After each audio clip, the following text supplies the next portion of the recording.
Chapter 902. The World Group's mercenaries' faces sunk. All of them stared fiercely at Nangong Lin. They were feeling vexed. Earlier in King Ling's tomb, why didn't they throw Nangong Lin into those worms? Nangong Lin didn't have any self-awareness at all. She felt extremely aggrieved when her own brother covered her mouth as she struggled to pull Nangong Firen's hand away as she screamed at the top of her lungs. I didn't say anything wrong. The Azura group has already been harmed by them till we're the only ones left alive. I don't want to die, I just want to live on. Nangong Lin's face was filled with tears. After entering the tomb of the Ling King, everything was beyond her imagination. Seeing her brother's companions dying one by one in front of her, to the young lady who had been protected extremely well, it was totally unbearable. These people gathered at this place because of the god relic on her. As long as she hands over the god relic, everything will be fine. Brother, so many people have died, don't tell me you still want to take away my sister's life for her, for this vixen whom you've just met once? Nangong Lin's gaze was mournful as she spat out sharp words one by one. She was Nangong Firen's most beloved sister. How could she not tell that the way Nangong Firen looked at Yiqing Luo was exactly the same as the way she looked at Yi Fengru? Nangong Firen seemed as though the deepest secret in his heart had been discovered as his expression turned green and red.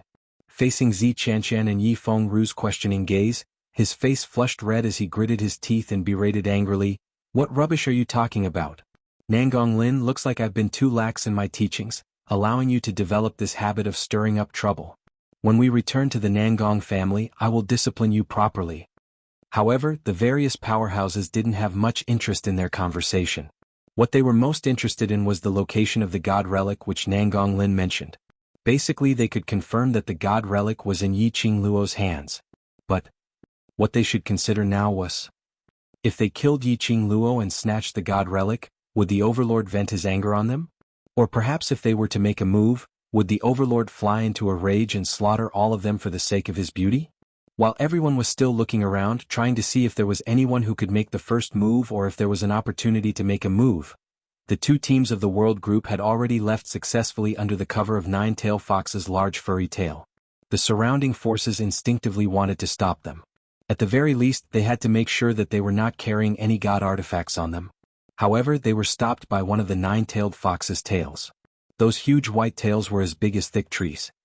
It crashed down with a crackling sound, and the ground immediately cracked open, sending rubble flying everywhere.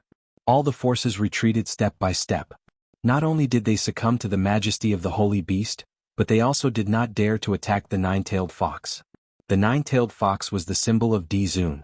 Attacking the Nine-Tailed Fox was equivalent to slapping the Overlord in the face. How could they have the guts to do so? Yiqing Luo, who was protected by Little Nine, looked at this scene with a gloomy and cold gaze, naturally understood why they didn't dare to make a move. This was the majesty of a leader. Once she stood at the peak of the world and was revered by tens of thousands of people, no one would dare to touch her. Even the people around her didn't dare to move. In her heart, a decision started to form slowly. Now that things had come to such a state, there was no need for her to conceal her true ability, no need to act as a pig to eat the tiger. Of course, she wouldn't be so silly to display all her ability. She wanted to display. Chapter 903. It was not only to protect himself, but also to protect the people around him. She looked indifferently in Nangong Firen's direction and said, "You may leave."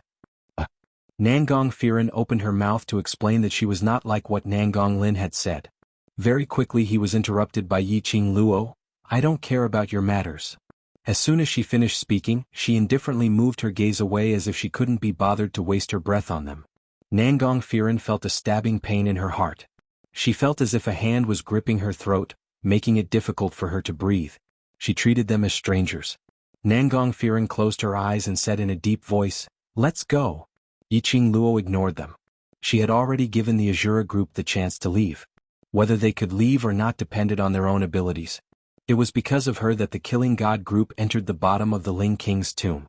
Of course, Yi Fengru wanted the Profound Phoenix Ring as well. But Yiqing Luo gave them a chance to leave on account of the 30 over mercenaries who had died. Yiqing Luo's vision swept past the surroundings, at those restless powerhouses. There were already a large number of people who wanted to take the chance to secretly chase after Qiao Jin and Baiming Liancheng's two teams. Yiqing Luo turned her head and stared deeply at the man dressed in a purple robe who was standing among the mercenaries. Dmo Xian retracted his imposing manner and blended into the world mercenary group. Hearing the surrounding people discussing about his relationship with Yiqing Luo, he didn't reveal any bit of imposing manner. He was quiet as if he was an outsider. This was also the reason why he, who had such a powerful aura, had not been discovered by the other forces. His obsidian-like deep eyes stared at her the entire time. Their eyes met. Dmo Xian's brows overflowed with a pampering smile. His rosy red lips curled up slightly, his eyes glistening with a smile. Then he slowly nodded. Unless it was a desperate situation, he would not interfere. This was the agreement between them. It was also the freedom he had given Yiqing Luo. Yiqing Luo's matter, he would let Yiqing Luo handle it. If he couldn't handle it, then he would do it. For a lady like Yiqing Luo, she didn't depend on a man to live, nor did she hide behind a man to live. She had her own world. It had its own light. What he wanted to do was to protect Yiqing Luo properly in the process of her blossoming, accompanying her and personally witnessing her becoming stronger step by step. It was enough. After getting Dmo Xian's response, Yiqing Luo turned around and leaped into the air. The black figure streaked across the sky like a black afterimage, instantly attracting the attention of the big forces. Don't you want to see the divine relic? Yiqing Luo's enchanting voice faintly revealed a bit of chill. Her pink lips curled up into a devilish smile. She spread her arms and floated in midair, the glowing flame fan in her palms stirring up a myriad of winds and waves. I'll show you the might of a divine artifact. The red devouring flame fan opened and closed at the tip of his fingers. As he opened and closed it, it was like balls of excited flames were moving about in his palm. From Yiqing Luo's feet, an extremely valiant energy was emitted. The red profound light was accompanied by a fierce gust of wind. Its momentum was turbulent, as if it would fall into an endless abyss in the next second. The various forces were boiling with excitement. A divine artifact. This is the power of a divine artifact. The divine artifact is indeed on her. Snatch it. Snatch the divine artifact and you will be able to snatch the world. All of you go. Kill Yiqing Luo. Snatch the divine artifact. Kill Yiqing Luo and snatch the divine artifact. Not knowing which force took the lead and kept shouting, wanting to snatch the divine artifact back from Yiqing Luo. Chapter 904. Yiqing Luo half squinted her eyes, as her gaze shot towards the direction where the first voice came from. It was the direction of the Yuchi family. Patriarch Yuchi's heart went numb from this gaze, and a chill ran down his spine. As compared to the other powerhouses, Yuchi family's patriarch had a deeper understanding of Yiqing Luo. If he acted rashly to obtain the divine relic, he would only suffer in the hands of Yiqing Luo. Until now, Yuchi family's patriarch wasn't able to guess clearly, nor was he able to investigate how many powerhouses were behind Yiqing Luo, supporting her. Furthermore, the overlord's only sacred beast nine-tailed fox was still here, apparently to protect Yiqing Luo's momentum. It was inappropriate to offend the overlord and the entire imperial palace for the sake of a divine artifact. He might as well take advantage of the chaos to plunder Yiqing Luo. Not only would he be able to seize the divine weapon, but he would also be able to avenge his son and the Yuchi family's reputation. By then, even if the overlord really wanted to put the blame on them, who could be 100% sure who had brought Yiqing Luo away from the chaotic battle of thousands of people? Towards the Yuchi family's dark thoughts, Yiqing Luo wasn't the least bit interested. She indifferently withdrew her gaze. The red devouring flame fan swept across the azure water ring on her fingertip. Bang! A loud explosion sounded. The red glow on Yiqing Luo's body shot out boundless energy. The devouring flame fan in his hand was also flipping rapidly at his fingertips, giving off crisp sounds of collision. Heavens! This is a divine artifact. It's the power of a divine artifact. Some cultivators saw Yiqing Luo's entire body enveloped in red glow, as though she was a nine heavens mystical lady, as they immediately cried out in astonishment. Yiqing Luo's powerful might was unleashed without any reservations. The red glow was bewitching. The red glow that flowed out of his fingertips was like a dancing flame. It set off her beautiful little face, making it even more captivating. The brilliance of all things in the world could not compare to the brilliance of her. Many low-rank profound practitioners clutched their chests as their heart meridians were shattered by this powerful pressure and spat out blood. However, not a single person dared to speak. All of them stared at the young lady in midair with reverence. No. More accurately, he was staring at the divine artifact on her body. Was this the power of a divine artifact? A 15-year-old little girl was able to directly advance to the Earth Profound Realm by relying on a divine artifact, and could be called an expert. He could even release such a powerful pressure. If they were the ones who obtained this divine artifact, even if Dizun came, they would not be afraid. Although reason denied this idea. After all, Dizun's power was beyond their imagination. But once this thought was planted in his mind, as his desire and greed grew, this seed would germinate. That gaze that didn't dare to blaspheme gradually turned into greed. Seeing the changes in their expressions and gazes, Yiqing Luo's lips curled into a cold smile. With a move of his palm, the gourd flame fan flipped and created wave after wave of stormy winds. The violent wind whistled, mixed with the bewitching red light. When the shockwave spread out for a radius of 50 kilometers, everywhere it passed, crushed stones flew, and the ground was instantly razed to the ground. In the air, a terrifying and powerful explosive aura surged wave after wave of air waves. It was filled with an austere coldness. This caused everyone to feel fear and astonishment in their hearts. What? Isn't this the divine artifact that you've been dreaming of? Why are you running? Yiqing Luo's eyes rose slightly as her tone was filled with thick ridicule. When the various powerhouses heard this ridicule, they regained their senses from the shock. The way they looked at Yiqing Luo was as though they were looking at meat on the chopping board, as their eyes were filled with greed and wolf-like glint. Chapter 905. Immediately, thousands of cultivators, hundreds of powerhouses men, all charged towards Yiqing Luo's direction. Yiqing Luo glanced at the surroundings. After confirming that Xiao Jin and Baiming Liancheng had already brought his team and left according to plan, he slowly let out a breath of impure air. As long as they left, with her and Dmo Xian around, there was no need to fear those forces. Yuqi family's patriarch's order was only for Yiqing Luo. After making use of other forces to open up a path of blood, they directly abducted Yiqing Luo. Thus, he had been loitering around the periphery. As for the other powerhouses, not only did they have to target Yiqing Luo as their target, they also had to guard against the other powerhouses, whether they would take the opportunity to make a move on themselves. For a time, the battle situation was chaotic, but it was also sensational. Outside the tomb of the Ling King, all kinds of profound energy fluctuated, strong winds surged, and the spiritual energy of heaven and earth gathered and overlapped. Tong Ziqing and the others led the remaining Zhao Bo and the other mercenaries to pick up their weapons and began to fight. From the looks of it, it seemed like just a spit from one person from each faction could drown them to death. But if they were to really fight, not to mention the mercenaries of the World Group didn't have the ability to fight against 100. He only said that their group of forces had no intention of cooperating at all. No one was willing to believe anyone else. Whereas for Yiqing Luo's side, she had the help of the nine-tailed fox.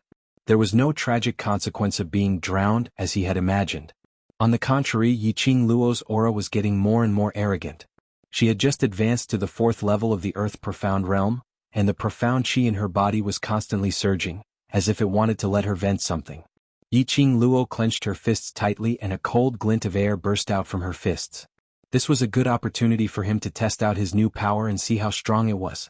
Let's see just how heaven-defying the power of the Azure Water Ring is.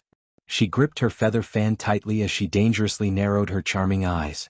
Her delicate body instantly shifted in midair, bringing along a violent gust of wind as it transformed into a gigantic whirlpool of energy wave that rushed towards all the profound practitioners in the surroundings. Yiqing Luo could clearly feel that her every move was filled with boundless heaven and earth's spiritual chi. The profound jade heart that was being nurtured in his heart felt different from the profound jade heart that he had previously used. It was filled with a sense of satisfaction. His strength was sufficient, and his profound heart jade's compatibility was sufficient. It made the adventurer's blood in Yiqing Luo's body boil continuously. He wanted to fight to the end, to the death. Boom. Powerful energy swept out in all directions. Yiqing Luo started with the Shangguan family, not giving Shangguan Fangyi any face at all. The horrifying gale immediately scattered the Shangguan family's small team. Some profound practitioners didn't even have the time to shout out before they were blown away by the strong wind, and their entire bodies were flipped over. At this moment, the group of profounders from the Shangguan clan would never be able to forget this scene. The woman who looked like the goddess of the 9 heavens had a bloodthirsty and cruel sneer on her face. The red feather fan in his hand was like a dancing flame at his fingertips. Wherever it went, no one survived. In but an instant, nearly 200 profound practitioners of the Shangguan clan had become corpses that lay on the ground. Among the corpses, the black-clothed girl was smiling faintly, but her charming eyes were flowing with a cold light that seemed to come from hell. The other forces wanted to rush up together to subdue Yiqing Luo. They all stopped in their tracks. Too terrifying, merely Yiqing Luo, a 15-year-old young lady, and a young lady who had just broken through to the earth-profound stage, actually relied on her own strength. In less than half an incense's time, she had massacred nearly 200 profound practitioners from the Shangguan clan. Chapter 906. The only one who survived was Shangguan Fangyi. The cultivators from the Shangguan family's forces had died to protect Shangguan Fangyi. Only Shangguan Fangyi was left. His handsome face was stained with blood. There was his own blood as well as the blood of the guards who had died for him. He gripped his long sword tightly as he stared at Yiqing Luo in shock. It was unimaginable. 2 months ago, the devil-class trash who was only at the yellow profound 9th level, had now easily massacred the people he had brought. Was this really the power of a god relic? Could a god relic really make a waste so powerful? Third young master Shangguan. Yiqing Luo squinted her eyes as she smiled charmingly. Long time no see, I didn't expect to meet you here. Shangguan Fangyi gripped his long sword tightly as his face turned pale as he stared at her vigilantly. What do you want? Kill a chicken. Yiqing Luo smiled even more happily as her eyes curved, narrow and devilish. Then his tone deepened, cold and strange, as if he was the Azura that demanded their lives. Word by word he said, to warn the monkeys. Kill a chicken to warn the monkeys? Was she trying to frighten the other forces out? Shangguan Fangyi's heart was filled with fear as he immediately turned his head to look at the surroundings. There were many clans in the alliance with the Shangguan family. But at this moment, none of the forces stood out. Shangguan Fangyi was isolated and helpless.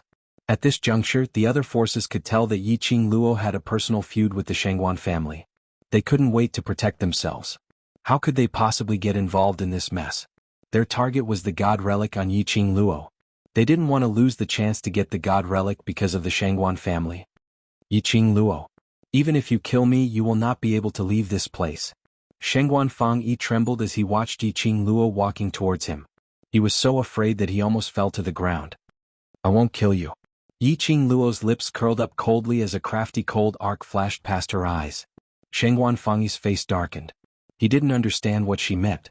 Yiqing Luo leaned close to him and lowered her voice, cold and cruel. Shangguan family must pay the price for everything that Shangguan Lioli has done now.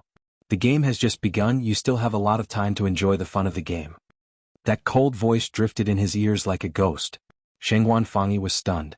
Just as Yiqing Luo straightened her waist and distanced herself from him, her legs turned weak and she lost her balance as she fell onto the ground. The gravel on the ground stabbed into her buttocks. The sharp pain brought Shangguan Fangyi back to his senses. The words that Yiqing Luo said earlier surfaced in his mind.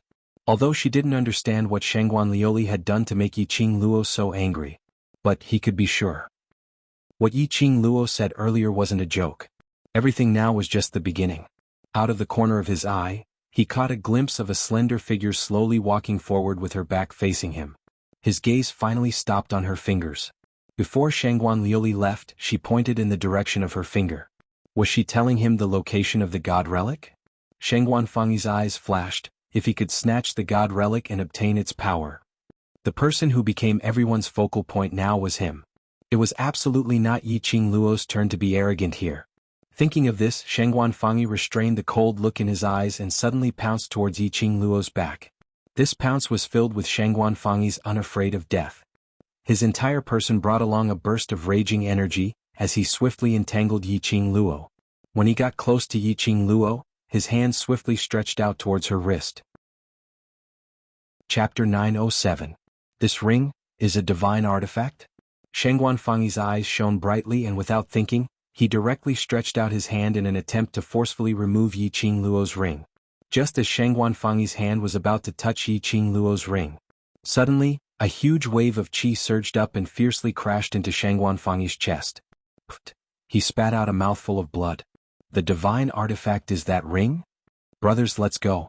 Snatch the divine artifact. All the surrounding forces, because of Shangguan Fangyi's actions, naturally noticed the azure aqua ring which was emitting a red glow on Yiqing Luo's fingertip.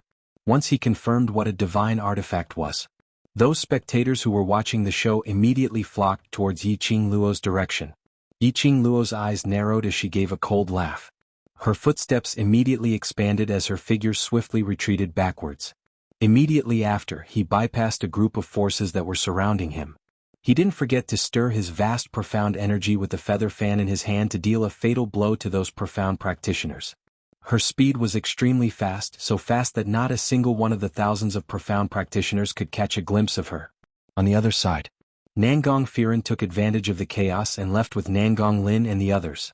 Part of the reason why Yiqing Luo took the initiative to display the power of the God Relic was to create an opportunity for them to leave. Nangong Firen blushed at the thought of this. As the leader of the third-ranked mercenary group, the Gold Mercenary Group. But in the end he ended up running away in defeat. She even had to let a woman from the Bronze Mercenary Group create an opportunity for her to escape. However, their departure still attracted the attention of other small forces. All of them came out from Ling Ling King's tomb. Although Yiqing Luo had already displayed the majesty of the God Relic, proving that the God Relic was with her. However, there were many good things in a place like the tomb of the Ling King. Especially for a gold medal mercenary group like this to enter the tomb of the Ling King, they must have something good on them. Since these small forces could not participate in the fight for the divine weapon, they naturally turned their attention to Nangong Firen and the others. Nangong Firen pulled Nangong Lin behind him and fought back with Yi Fengru and the others. The four of them had already expended a lot of energy in the tomb of the Ling King. At this moment, it was slightly strenuous for the four of them to deal with these 100 or 200 low-level profounders. Furthermore, even though Nangong Lin was talented, she had never experienced a real fight before. She panicked at this moment. While the other four were unable to split their attention to protect her, Nangong Lin was being chased by a profound practitioner from a small force. Nangong Lin turned around and ran away in fear. It just so happened that he saw the young lady who was ceaselessly executing her movement technique and flicking the feather fan in her hand, causing wave after wave of profound energy to surge. Nangong Lin seemed as though she had seen a life-saving straw as she directly pounced forward. Yiqing Luo, save me. The profound qi in Yiqing Luo's body became more and more proficient in releasing it. She quickly circulated the profound qi in her body and fused it with the devouring flame fan. The qi waves stirred up by his fingertips became increasingly unpredictable. That imposing aura was like a rainbow, the surging and majestic profound energy spread out wave after wave. Yiqing Luo's half-squinted eyes flashed a faint cold glint. The cruel smile on his face became more and more obvious. She wanted to release more power, she wanted to raise the entire area outside the Ling King's tomb to the ground. The surging profound qi in her chest pounded against her chest, as though it was about to burst out. Suddenly, a person bumped into her. The profound qi which was accumulated and ready to be released instantly dissipated after this knock. Chapter 908. Nangong Lin's body was flung away and was stabbed in the shoulder by the cultivator from the small-sized powerhouse. She cried out miserably as she fell heavily onto the ground. Yiqing Luo, why are you so cold-blooded? At least we. Nangong Lin cried out in pain as she stared fiercely at Yiqing Luo's direction. Just this one look made the anger in Nangong Lin's heart be replaced by fear and terror. What kind of pair of eyes was that? It was as cold as a venomous snake without any warmth. Just one look and Nangong Lin felt as though she was in an ice house. Nangong Firen rushed over and killed that cultivator who wanted to charge up with one slash. He held Nangong Lin up with one hand as he looked at the wound on her shoulder with a complicated gaze. Nangong Lin saw that she had someone to rely on as she buried her head into Nangong Firen's arms. But she didn't dare to whimper and complain about Yiqing Luo's evil deeds like before. They had already settled those small-sized powerhouses and Yi Fengru, Zi Chanshan and the rest had also rushed over. When they saw the wound on Nangong Lin's shoulder, they frowned. You could have saved her. Nangong Firen gazed deeply at Yiqing Luo and for some reason, he had a strange feeling. Yiqing Luo's pink lips curled slightly as she snorted with a faint smile. I have no obligation to save her. Repaying evil with good was obviously not her style. Nangong Lin's life or death had nothing to do with her. Moreover, if it wasn't for Nangong Lin's appearance, she would have released her profound qi and leveled the steep cliff to the ground. Nangong Firen had no words to refute. Indeed, Yiqing Luo had no obligation to save Nangong Lin. Moreover, Nangong Lin had gone against Yiqing Luo time and time again. From Yiqing Luo's standpoint, she could indeed choose not to save her. But Nangong Firen felt that it shouldn't be like this, even if today was the first time he got to know Yiqing Luo. Nangong Firen felt that Yi Qing Luo wasn't a narrow-minded person and would absolutely not abandon someone's life just because of a few words of slander and insults. Yi Qing Luo respected every life. This was what Nangong Firen felt during the few hours they spent together in the tomb of King Ling. As though sensing Nangong Firen's puzzlement, Yi Qing Luo smiled as her long and narrow eyes outlined a cold arc. I've never thought that I'm a kind person. My conscience is only limited to the companions that I've acknowledged. Pausing for a moment, she shot a cold glare at Nangong Lin. Don't think that I owe your Killing God team anything. Today, in the tomb of the Ling King, the person who caused your Killing God team to be annihilated was not me. It was Nangong Lin. The worms were attracted by Nangong Lin. It was Nangong Lin who had awakened the 5 corpses. If it wasn't for Nangong Lin's willfulness, the Azura group wouldn't have lost so many people. Yi Qing Luo dropped this sentence and shifted her gaze away without any warmth, not wanting to be entangled with them any further. Nangong Firen held the shivering Nangong Lin in her arms and frowned. After a long while, she closed her eyes and said, "Let's go." When she passed by the man who was standing afar, gazing at Yi Qing Luo with a gentle gaze, Nangong Firen suddenly stopped in her tracks. "Pay attention, she doesn't seem right."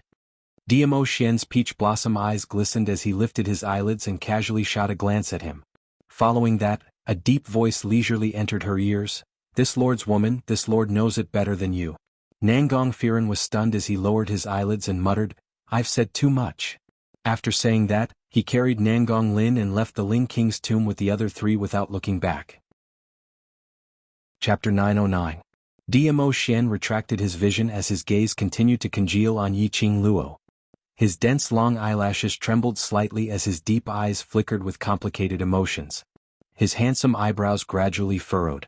Diamo Xian had sensed Yi Qing Luo's abnormality from the moment she released the Azure Dew Ring's power. But this abnormality seemed to be extremely normal.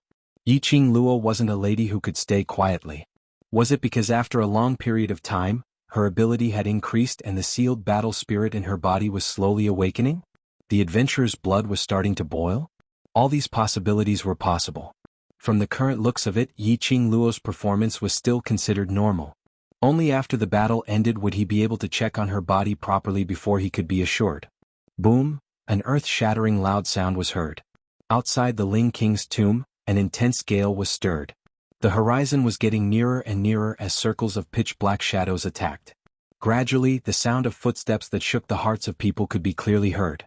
Dong dong dong. As the footsteps became more and more ear-piercing, the ground started to shake. When the various powerhouses heard this sound, all of their expressions changed drastically. Not good. The beast tide is here. Could they be attracted by the god relic's energy?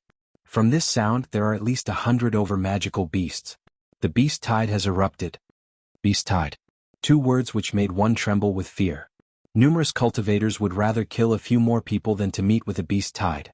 Especially such a ferocious beast tide. Those powerhouses who were fighting for the god relic also stopped their attacks. All of them gazed far into the distance. But a moment later they saw a huge black mass of magical beasts charging over. Huge batches of magical beasts charged forward. The huge magical beasts ran on the ground, causing the entire ground to shake. It's really a beast tide. These magical beasts' target seems to be the god relic. One of the powerhouses saw that huge mass of magical beasts and after they surged over, they surrounded the Ling King's tomb which had been leveled to the ground. There were a few tiger beasts which were at least the size of 2 tigers, as they circled around the Ling King's tomb, sniffing around. Obviously, he'd come for the divine artifact in the tomb of the Ling King. Yi Qing Luo squinted her eyes as she expressionlessly gazed at this huge wave of magical beasts, but a sliver of excitement flashed past her eyes. It was the excitement of catching prey. Beast tide? Mo Han Shang's brows creased as his delicate brows were suffused with an inexplicable melancholy. Vice Group Leader, don't you feel that? This batch of beast tide is a little too strange? Yi Qing Luo raised her brows and nodded indifferently. It's indeed very strange. No matter how high a magical beast's cultivation level was, it was impossible for its intelligence to reach the level where it could plan these things. Unless there was someone behind the magical beast. Someone was controlling the magical beasts and ordering them around. That person was also after the divine artifact? Yi Qing Luo's expression congealed as her sharp gaze swept past those magical beasts. The person behind this must be nearby. There was a large number of magical beasts, about 300 of them, and they were all mid-level and above. There were also a dozen low-level magical beasts mixed in. According to their strength, they were entirely capable of being considered as a small team of 1,000 profounders. These magical beasts raised their heads high and roared incessantly. Yiqing Luo's vision looked towards Little Nine, who was sitting arrogantly by the side. Little Nine understood her meaning as its black whirlpool eyes glanced at the surrounding magical beasts with majestic aura. A sharp cry was emitted from its sharp mouth. Chapter 9-10. However, these 300 over magical beasts, after hearing the sacred beast's warning howl, didn't have any intention to leave. They looked around, trying to find the source of the sound. On seeing the snow-white fur and the huge nine-tailed fox, all of them lowered their heads as they gave out a submissive low moan. Submissive was submissive. But unfortunately, these magical beasts stood on the same spot, not moving at all as they surrounded the entire leveled King Ling's tomb. There were several middle-leveled magical beasts whose plump bodies were trembling under Little Nine's intimidation, but still refused to leave. Yiqing Luo was even more certain of her guess at this moment. If it wasn't for the fact that there was someone controlling these magical beasts would have dispersed long ago. Yiqing Luo made Little Nine stop howling as she squinted her eyes and leapt onto Little Nine's back. Can you sense that there's something controlling the magical beasts? Little Nine sensed everything around it as it shook its head. Yiqing Luo propped her chin as she went into deep thoughts. If there really was someone controlling the magical beast, he would definitely need a medium to control the magical beast. As a sacred beast, if there really was that medium, Little Nine should be able to sense it. Could it be? Because Little Nine was a sacred beast, and the person who controlled the magical beasts didn't have the ability to control the sacred beasts? Looking at the 300 over magical beasts, there were 10 over low-leveled mirage beasts mixed in. Yiqing Luo's vision shifted onto Shiju, who was still lying on the ground, as its eyes were wide open, as it gazed at her without blinking. She pursed her lips as she waved her hand, keeping Shiju back into the pet space. Shiju was too weak now, so she couldn't let Shiju continue to move. Roar, roar, roar. Shiju and Yiqing Luo had signed a contract, so naturally it could sense its master's emotions. After entering the pet space, Shiju gave out a low moan. It meant that it sensed that there were people around. Indeed so. Yiqing Luo didn't hesitate any further as she leapt upwards. Her petite body was like a bolt of lightning as she charged towards the direction of the beast tide. After various powerhouses saw Yiqing Luo's actions, they were unable to ascertain that this beast tide was gathered by Yiqing Luo to escape. Therefore they also rushed forward like a swarm of bees.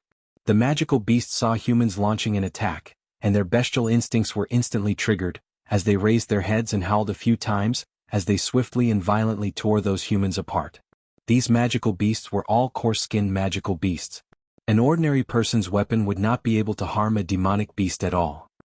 The various forces were blocked by the magical beasts and naturally assumed that it was the nine-tailed fox who had summoned the surrounding magical beasts to help Yiqing Luo out of the predicament. Didn't the nine-tailed fox converse with those magical beasts just now? It seemed that the Overlord was very protective of this woman. The various powers brandished their weapons, killing the demonic beasts before them.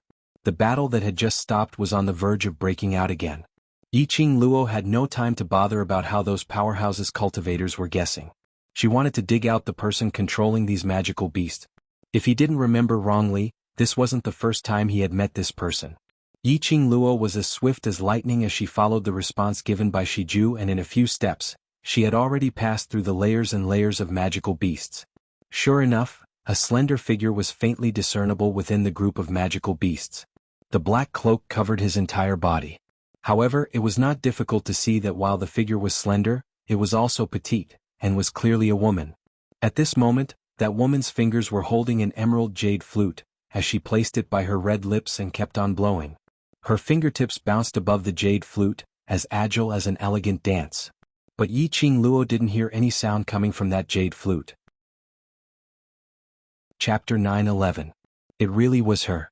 Yiqing Luo's charming eyes turned cold as her figure scuttled and landed in front of the woman. This person was none other than a stranger. It was the high-leveled mirage beast, Childine, that they had met in the magical beast forest last month. When the world group was fighting, that batch of magical beasts had appeared. At that moment, Yiqing Luo vaguely saw a slender female figure. It was the person in front of him. This person controlled the magical beast to follow her time and time again, creating trouble for her. What was his motive? Judging from his attire, he seemed to be a member of the dark forces.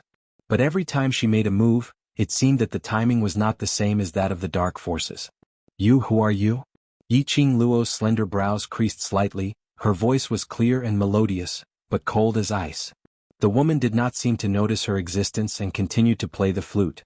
Yiqing Luo's brows creased even tighter as she shot a glance at the magical beast which was still in battle and directly made her move.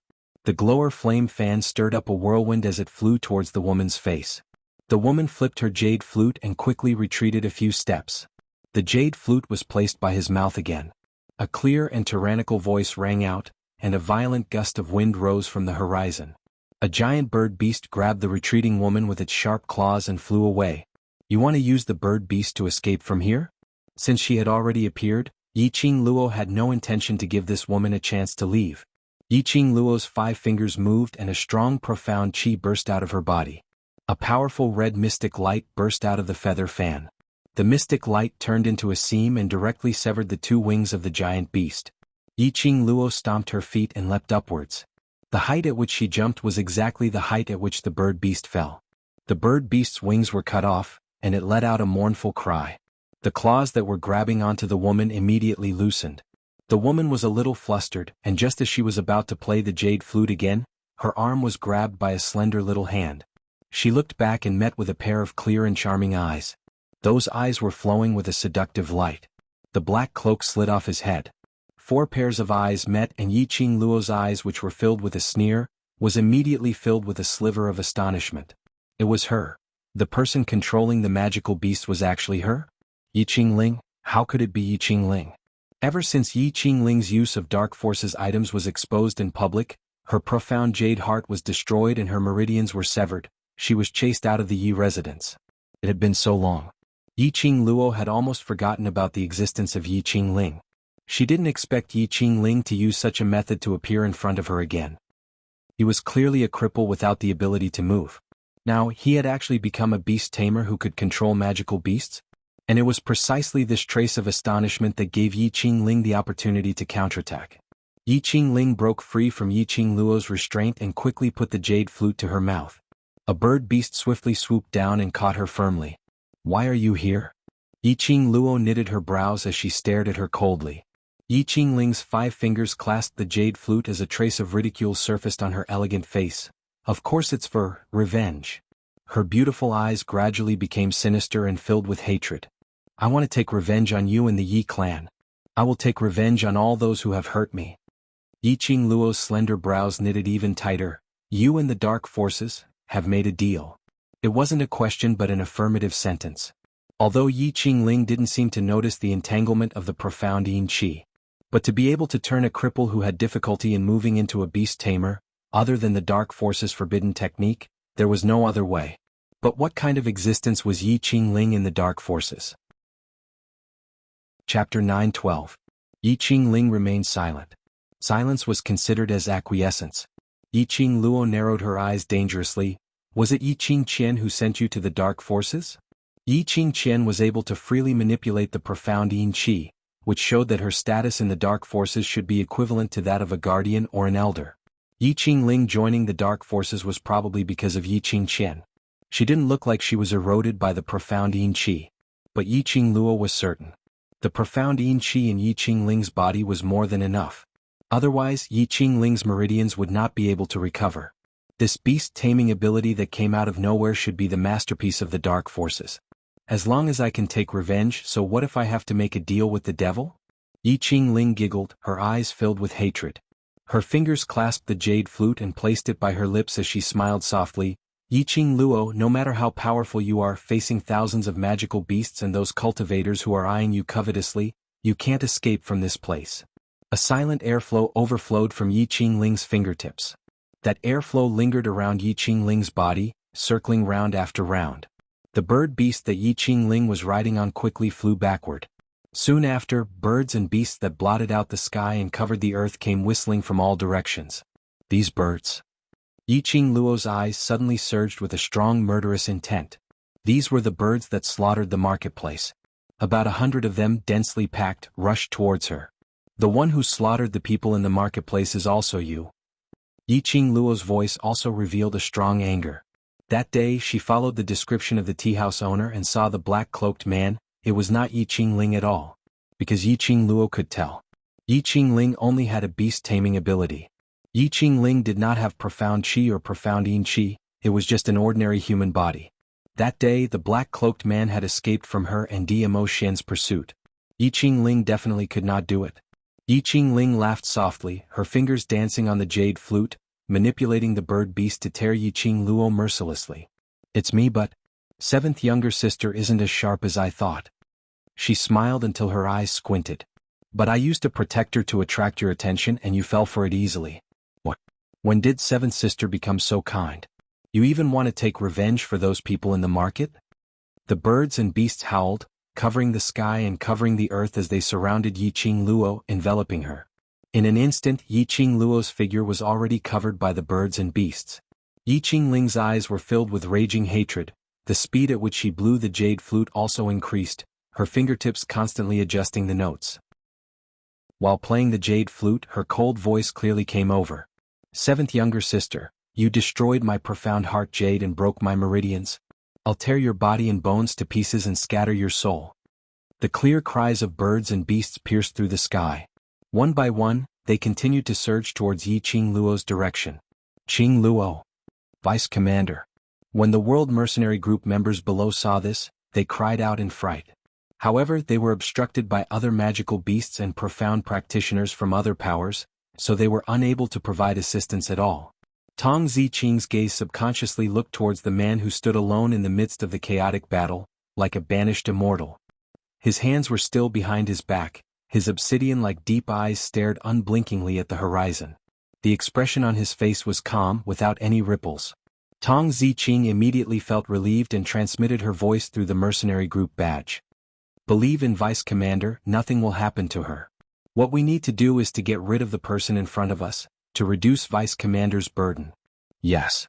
The 20 or so mercenaries replied in a sonorous voice. Yes, they must believe in Vice Commander. Chapter 9:13. If something happened to Yi Qing Luo, Dmo Xian would be more worried than anyone else. Since Dmo Xian wasn't worried, it meant that Yi Qing Luo was still fine. A beast tamer couldn't do anything to Yi Qing Luo. Yi Qingling's eyes were icy cold as she stared complacently at the figure that was swallowed by the birds. The flames of hatred and anger were still burning wantonly in her eyes. She blew the jade flute, controlling the bird beast to burn Yi Qing Luo, tearing her apart and finally swallowing Yi Qing Luo's soul. Her mood was agitated and restless. Her chest felt stuffy and blood spilled out from the corner of her mouth. She was also at a loss. She blew the jade flute directly as her eyes were filled with a crazy and sinister hatred. She wanted to see Yi Qing Luo die with her own eyes. She wanted to let Yi Qing Luo's soul never be reincarnated. Bang! A loud explosion that shook the heavens resounded, and a wave of profound energy that was like sand being washed away by a great wave instantly surged out. The birds' shrill cries were piercing to the ears. In a flash, countless bird corpses were blown away. Fresh blood splashed everywhere along with the wind.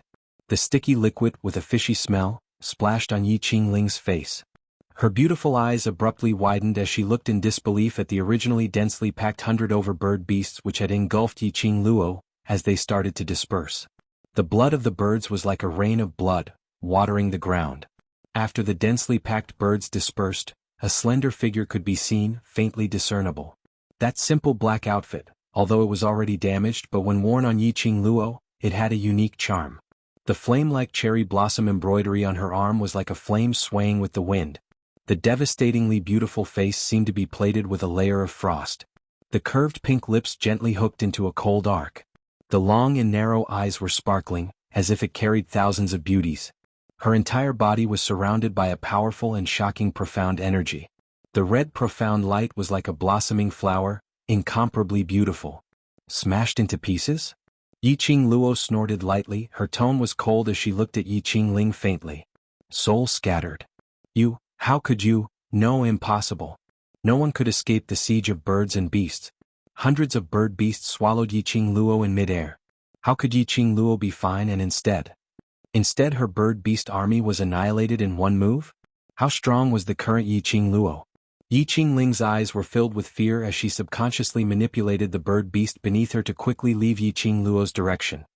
Third sister, didn't you want to shatter my body and scatter my soul?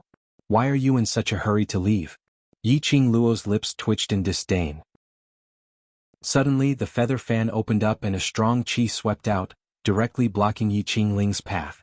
Following that, Yi Qingluo's figure flashed and got close to Yi Qingling like a demon from hell. The smile on the corner of her mouth revealed a bone-chilling coldness. Relying on the dark forces, it's nothing more than this, third sister? The last form of address, Yi Qingluo emphasized each and every word. Yi Qingling was so shocked that her delicate body trembled and stiffened. She wanted to manipulate the bird beast beneath her, but a cold thing had already stuck to her neck. Yi Qingluo. Yi Qingling dared not to move again, gritted her teeth and cried out Yi Qingluo's name. Yi Qingluo's slender fingers pulled out the jade flute from her hand. Yi Qingling's expression turned into panic and uneasiness in an instant. The jade flute was the only thing she could rely on. Losing the jade flute was equivalent to losing the ability to protect herself. If Yi Qingluo wanted to kill her, it would be a piece of cake. The more Yi Qingling thought, the more uneasy her heart became. At this time, the bird beast that lost control immediately became irritable. Chapter 9:14. Ah! Yi Qingling screamed in terror. Her body felt light as Yi Qingluo grabbed her firmly and both of them landed on the ground. Yi Qingluo. What are you trying to do? Yi Qingling panted uneasily as her pupils constricted and stared at Yi Qingluo in fear. She had fallen into Yi Qingluo's hands and she had no leeway to retaliate.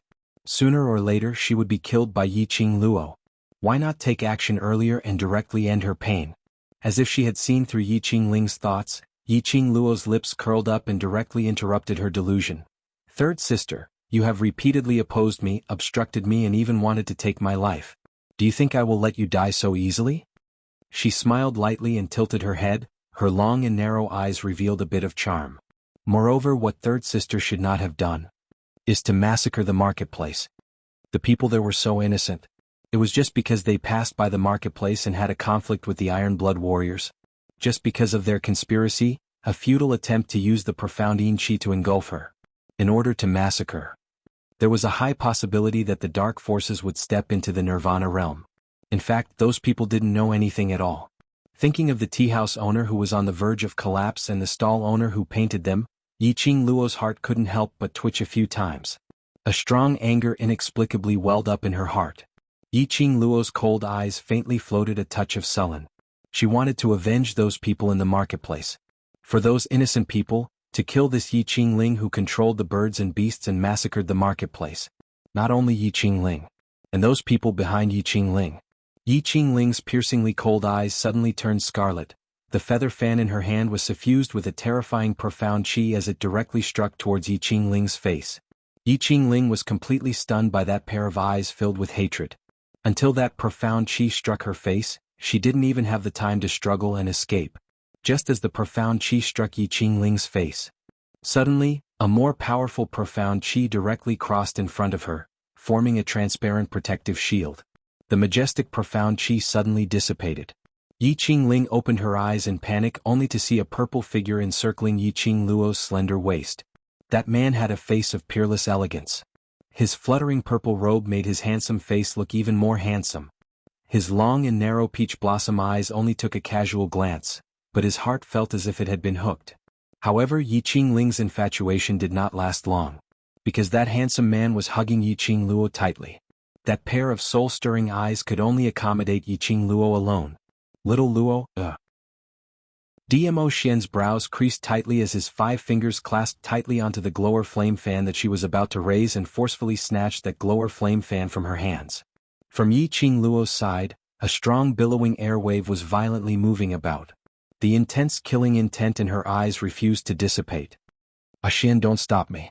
Yi Qingluo's voice was cold as she struggled to break free from Dmo Xian's embrace. She is the one who controlled the birds and beasts and massacred the marketplace. Dmo Xian's eyes sunk as the strength in his arms increased. No matter what, you can't kill her now. Yi Qingluo knew that if the man refused to let go, no matter how she struggled, it would be futile. She simply raised her head and looked at Dmo Xian's eyes coldly. Are you protecting her? Chapter 9:15. Since it has nothing to do with you, then get out of my way. Yi Qing Luo knitted her brows tightly. She didn't like to see Diamo Xian talking to her with a straight face for another woman. Diamo Xian's big palm clasped the back of her head, bent down and kissed her lips. Diamo Xian. Yi Qing Luo flew into a rage out of humiliation. Her mouth was blocked as she roared his name. She struggled with all her might, but how could she be the man's opponent? But after a while she had already collapsed into Diamo Xian's arms. Diamo Xian's eyes didn't have the slightest bit of desire when he was intimate with her. Seeing her misty eyes, he then slowly released her lips. The delicate young lady nestled in his arms. Her pink lips were red and swollen from his love, glowing as if tempting him to bend down to pluck them. That pair of enchanting eyes were long and narrow, yet bewitching. This was the look he loved so much. But at this moment he didn't have the urge to lust. Because Yi Qing Luo was not normal now. Xian. The young lady's low voice revealed a bit of weakness and languidness. Her soft and charming eyes gazed deeply at his face. Diamo Xian held her slender waist. His eyes dimmed slightly as he shifted her gaze and asked tentatively, "Now, do you still want to kill Yi Qing Ling?" His voice was deep and husky. When it was by her ear, it could easily stir a certain part of her heart. Yi Qing Luo's delicate body trembled in his arms. Her gaze followed Diamo Xian's direction and looked towards Yi Qing Ling's direction. Instantly, the expression on her face stiffened. The memory of the short circuit just now surged into her mind. Her dazed eyes blinked and blinked again.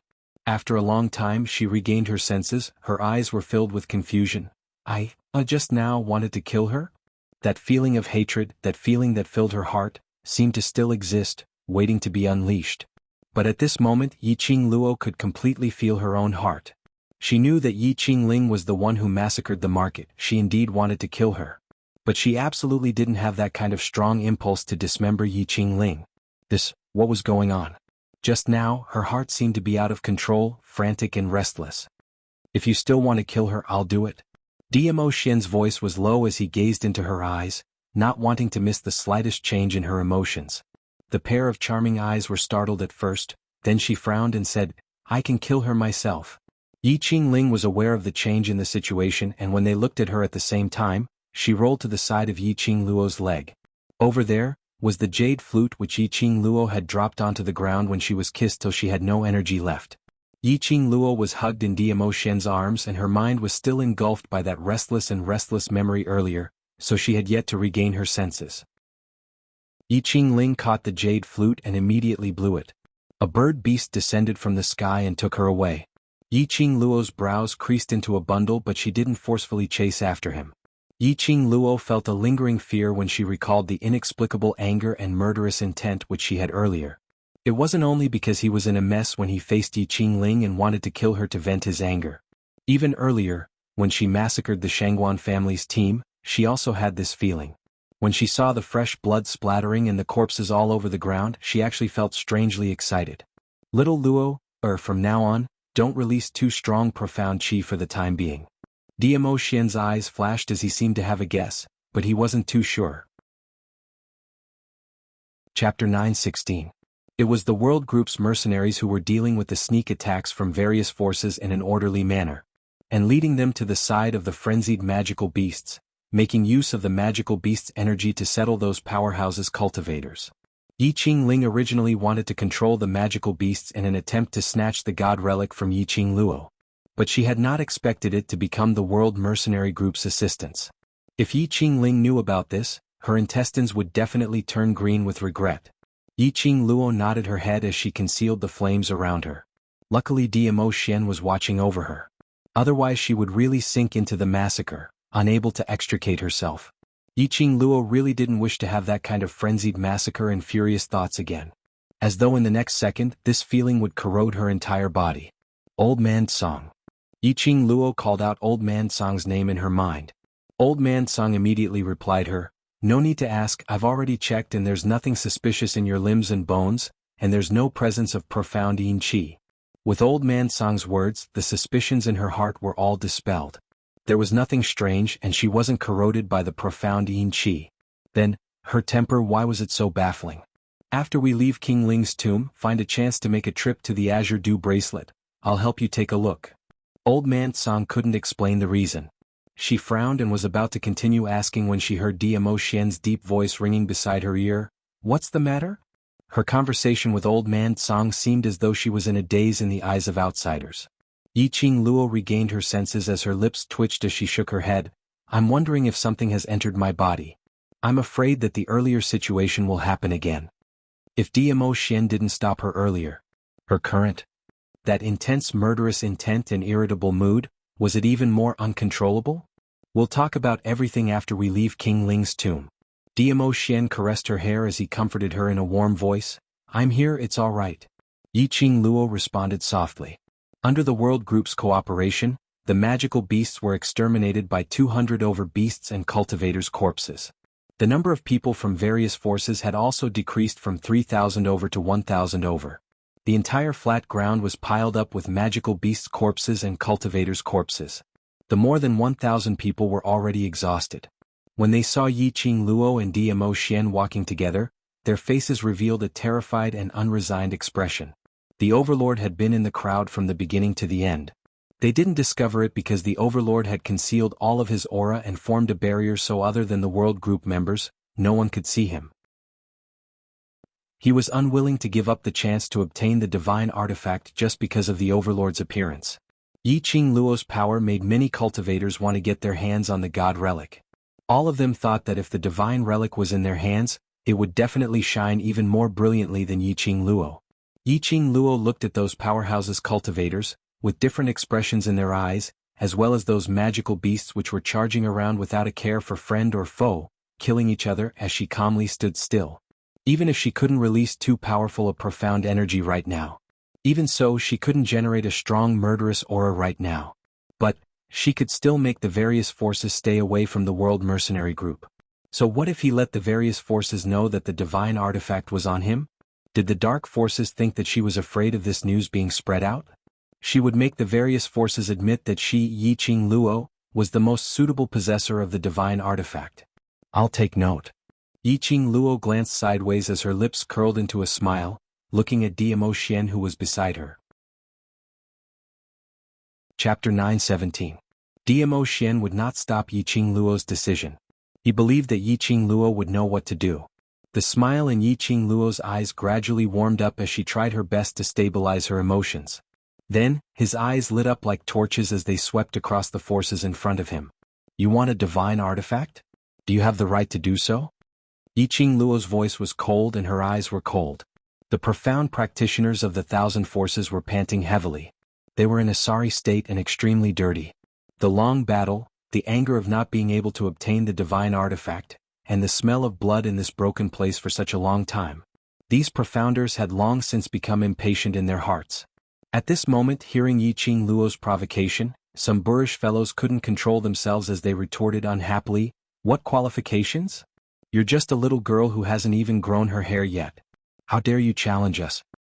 "Exactly. Little girl, do you know what kind of people we are? Any one of them would have more experience than you. You want to talk about qualifications with us? To spout such arrogant words at such a young age, you're just relying on the fact that you have a divine artifact. What kind of skill is that?" These words obtained the agreement of many profounders. But because of Dmo Xian's presence, they didn't dare to reply. In his heart, he kept urging these boorish fellows who were not afraid of death to speak as fiercely as possible. The girl's charming eyes narrowed dangerously, and the corners of her mouth twitched with a faint smile. "All right, then I won't use the power of the divine artifact." As soon as she finished speaking, the young girl took off the azure water ring from her finger. The gazes of the profound practitioners of the Thousand Citizens Force immediately stuck to her finger. But he saw Yiqing Luo's finger tremble and that azure dew ring disappeared from her hand. "Where's the divine artifact? Damned girl! Where did you hide the divine artifact? Hand over the divine artifact. Otherwise you can forget about leaving the Ling King's tomb today." The disappearance of the divine artifact caused countless profound practitioners to panic. Their goal was only the divine artifact. If he killed Yiqing Luo, he would not be able to get the divine relic. Instead, the Imperial Palace had set their sights on them. As long as they could get their hands on the divine artifacts, they would no longer be afraid of the Overlord. Yiqing Luo touched the profound phoenix ring with her finger, her eyes were filled with ridicule. "It doesn't matter where the divine relic is. Now that I have taken off the divine relic, Let's see what other excuses you sanctimonious people have. Then she raised her hand and raised her voice. Brothers, let those so-called experienced and powerful seniors witness our strength. Hearing the order, Tong Ziqing and the others quickly responded, yes. There were more than 20 people, but they gave off the aura of more than 100 people. Facing the profound practitioners of more than 1,000 forces in front of them, they showed no fear. Little 9. Yiqing Luo's eyes swept towards the direction of the nine-tailed fox. The nine-tailed fox immediately let out a bestial howl with its sharp mouth. The magical beast that had lost its master immediately submitted to the majesty of the holy beast, becoming Yiqing Luo and the others' assistants. The two sides immediately engaged in a fierce battle. At first, the 1,000-odd people were still a little cautious, not daring to really attack. But looking at Dmo Xian's look of a bystander, absolutely not interfering in anything, gradually there were some daring people who went forward to probe. Dmo Xian had no reaction. That daring person's probing became even more obvious. Dmo Xian still had no reaction. And in this process of probing, there were constantly cultivators who died in the hands of those young mercenaries, under the feet of those magical beasts and mirage beasts. The 1,000-odd cultivators started to get serious. Dmo Xian still had no reaction. Everyone put their hearts at ease and looked at Yiqing Luo with undisguised greed. Chapter 9:18. The Azure Dew Ring's energy was sealed in the profound Phoenix Ring. Yiqing Luo tried her best to control the rhythm and strength of her profound chi release. But when the feather fan in her hands killed the incoming profound cultivators, fresh blood splattered. The scarlet and glaring blood stimulated her heart, and there was still that restless feeling of wanting to move. Yiqing Luo bore with it and didn't let that restless feeling control her body. In just a short while, the blood around her had turned into a river. Those surrounding cultivators who wanted to snatch her god relic, under the cooperation of the magical beasts and her brothers, fell one by one. Actually, these mercenaries in the world group had never killed anyone before. Some of them had never killed anyone before. They were once treated as trash. They understood the feeling of wanting to live on. Even under Long Yunzhan's leadership, they became stronger and no longer treated as trash as a disgrace. They still didn't know how to kill. When they killed the first person, their hearts were still filled with fear and uneasiness. But recalling what Yiqing Luo had once said, in this world where the weak are prey to the strong, if you don't become other people's food, then other people will become your food. Towards those fellows who want your life, don't be soft-hearted or feel fear. Because nothing is more important than staying alive. Yes, they wanted to stay alive. They wanted to stay alive and follow behind Yiqing Luo, watching their group slowly walk towards the peak. They wanted to stay alive. They wanted to protect their brothers and companions to stay alive. Then, only by killing those people who tried to take their lives away. There was nothing cruel about it, because this was the law of survival in this world. At this moment, the hearts of over 1,000 profound practitioners were filled with shock. These young men and young ladies who looked like 17 or 18 years old actually had such powerful abilities. They were obviously just mystic profound grade cultivators and their actual combat experience wasn't that rich. But unfortunately, these 20-over young men's footwork and body movements were so agile that no one could catch up to them. Even if they managed to catch up to them, they would be blocked by the sudden appearance of the magical beasts. They couldn't hurt these youngsters at all. The most sinister thing was, when they were dealing with the magical beasts, these youngsters silently appeared behind those low-leveled cultivators and mercilessly slashed those cultivators' necks.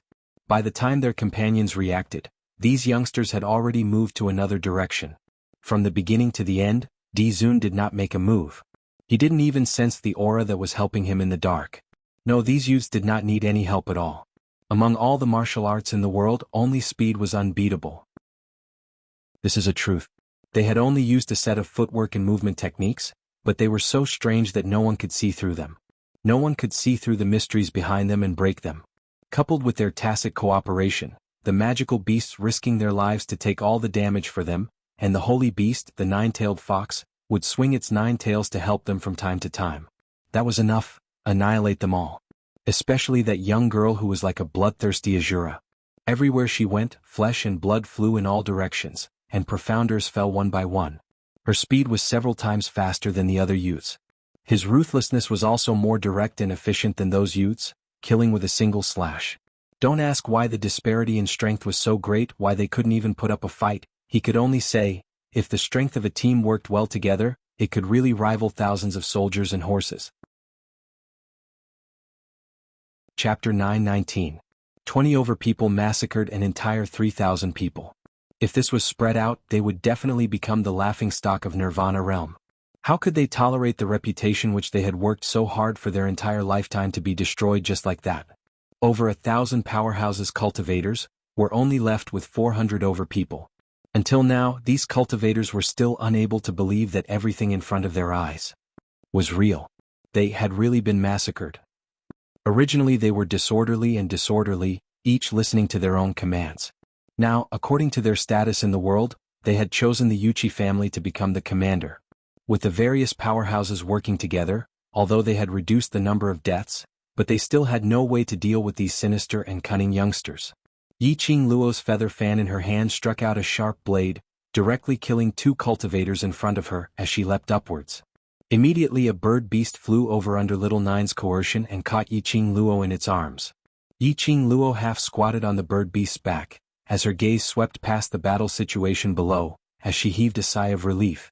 It seemed that the training of the brothers during this period of time was effective. Their learning ability and acceptance ability had exceeded her imagination. Perhaps it was because they were once looked down upon low-leveled cultivators. Towards matters regarding learning, they were much more serious than ordinary people. Moreover, their unity and tacit understanding was much stronger than what she had imagined. Luckily, the brothers didn't have too many casualties, and all of them only suffered some superficial injuries. Yiqing Luo's gaze swept around as she saw Wuxia family's patriarch, who was standing among the crowd, trying his best to command everyone to fight. As though he had sensed her gaze, or perhaps Wuxia family's patriarch had always been paying attention to her direction. Coincidentally, he raised his eyes and met her gaze. 4 pairs of eyes met, as Yiqing Luo's lips curled into a bloodthirsty cold arc.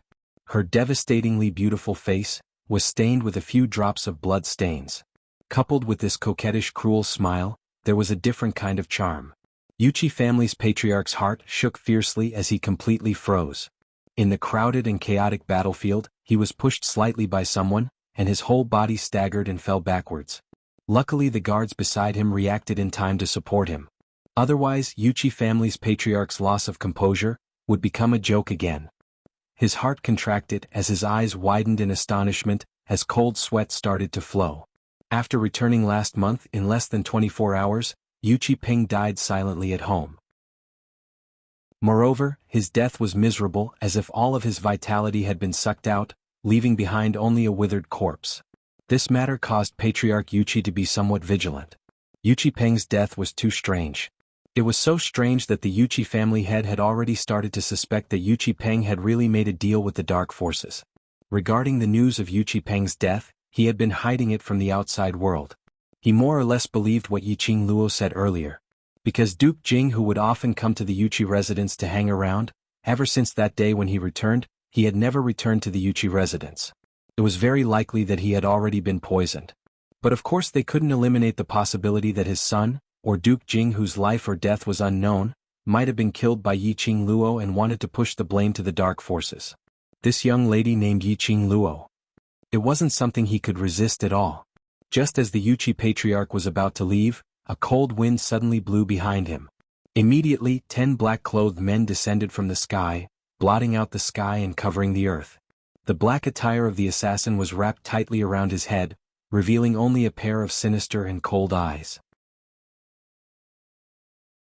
Chapter 9:20.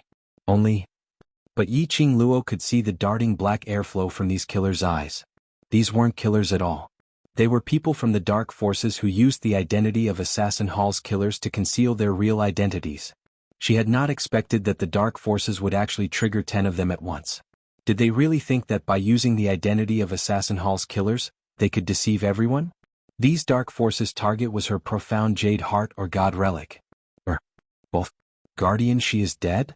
The leader of the killers swept his gaze across the surroundings and sensed the aura of the dead from the dark forces in the air as he was filled with impatience as he muttered unhappily.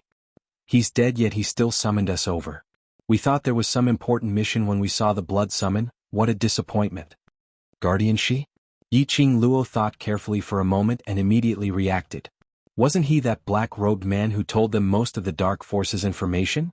It looked like when that guardian she was conversing with them, he had also executed the dark forces' forbidden art, blood summoned to summon these black-robed men who were disguised as killers. In this way, Guardian Ying and Elder Xiong were the first batch of dark forces to enter King Ling's tomb, whereas Shangguan Liuli was the second batch. Following behind Shangguan Liuli was Guardian Shi and that so-called Lord. Since these dark forces people were already here, naturally they wouldn't intend to return empty-handed. That leader quickly understood the remnant message that Guardian Shi used his thoughts to convey to the dark forces before he died. Knowing that the God Relic and profound Jade Heart were in Yiqing Luo's hands, he immediately waved his hand and attacked Yiqing Luo, preparing to end the battle quickly. This batch of 10 people's ability was obviously extraordinary. They should belong to the Dark Forces Guardian Party. Without any explanation, they directly started the battle.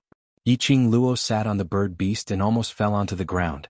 Luckily she reacted in time as she speedily leapt up and dodged the black-robed man's attack. That bird beast only had time to cry out miserably as it turned into dregs. Yiqing Luo retreated back to her brothers as her expression turned grave. Vice Group Leader, those people. Their abilities are so strong. Emo Han Shang's handsome brows were masked with an indescribable complicated emotion. Tong Ziqing nodded slightly as her expression congealed. Indeed, such a strong imposing manner. These 10 people were obviously different from the profounders from the various powers. An aura that seemed to originate from hell emanated from their bodies. It was extremely dangerous, so dangerous that it was terrifying. Yiqing Luo nodded her head as her brows creased tightly, her eyes were as deep as water. She felt it too. These 10 people from the Dark World were definitely not lower than the Guardian Elders in the Dark World. This was especially true for the leader. His aura was so strong that even Yiqing Luo was unable to see through his profound chi fluctuations. It was as if there was an invisible mysterious ripple on his body that was released along with his every move. If you don't want to suffer, then obediently hand over the divine tool and profound heart jade. The hoarse voice of the black-robed leader resounded.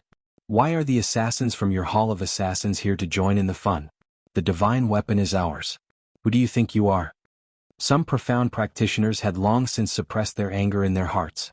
At this moment he saw that the Hall of Assassins also wanted a share of the loot. And it only appeared when only 400 of their 3,000 people had died. No one could stand it. The profound practitioner had only just taken a single step forward. Chapter 921. Blood and brain matter splattered, and under the sky full of blood, it was extremely disgusting. Everyone's vision followed the direction of the palm wind. The leader retracted the hand that he had used to send out the palm wind. Vicious. Too vicious. His attack was swift and merciless. It was this murderous aura which made these cultivators who were used to killing not dared to say a single word. The leader saw that the surroundings had quietened down and immediately shot his venomous gaze towards Yiqing Luo. Or, you can choose to leave with me obediently.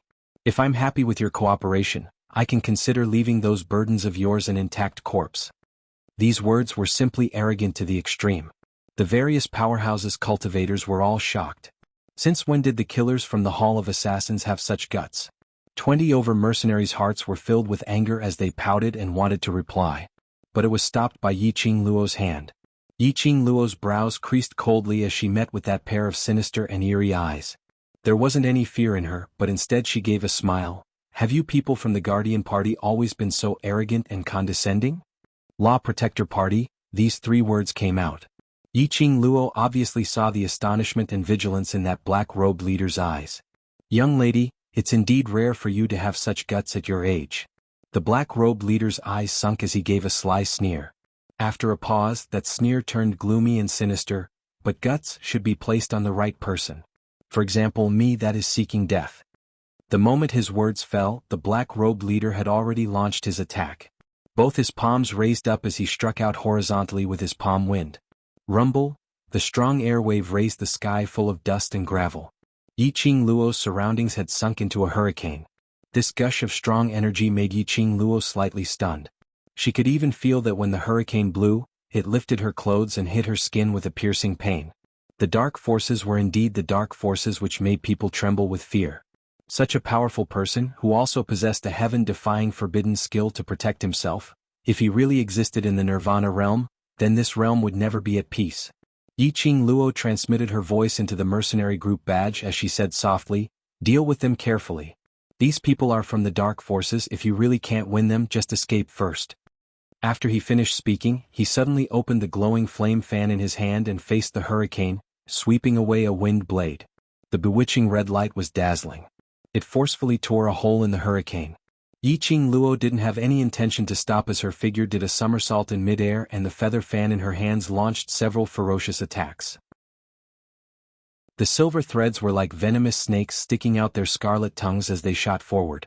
That black-robed leader didn't expect Yiqing Luo's reaction to be so fast. In such a short period of time, he dodged his attack and even retaliated. The black-robed leader's eyes were filled with admiration for Yang Kai's talent.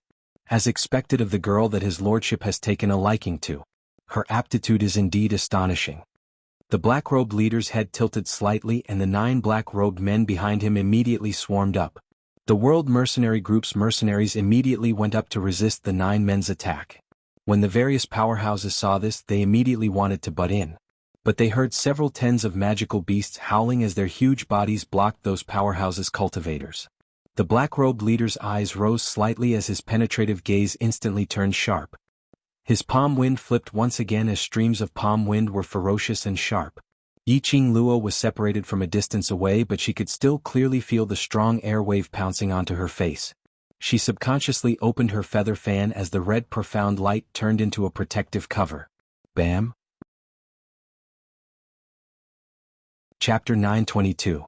Her heart suddenly trembled, and her long eyelashes fluttered in a slightly panicked manner. The strength of this person from the Dark Organization was far beyond her expectations. She could feel that this person from the Dark Organization was not using his full strength. Even without using his full strength, he was still able to possess such powerful strength. If he used his full strength, Yiqing Luo didn't dare to think about it.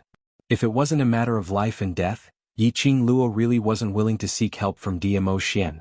In this way, the so-called self-growth would lose its meaning. Not bad. Then let's see if you can still take the next palm. The leading black-robed man's tone added a bit of interest. It had been a long time since he had met such an interesting opponent. The black-robed man's eyes darkened as he struck out with both palms. The palm wind seemed to have formed a giant dragon.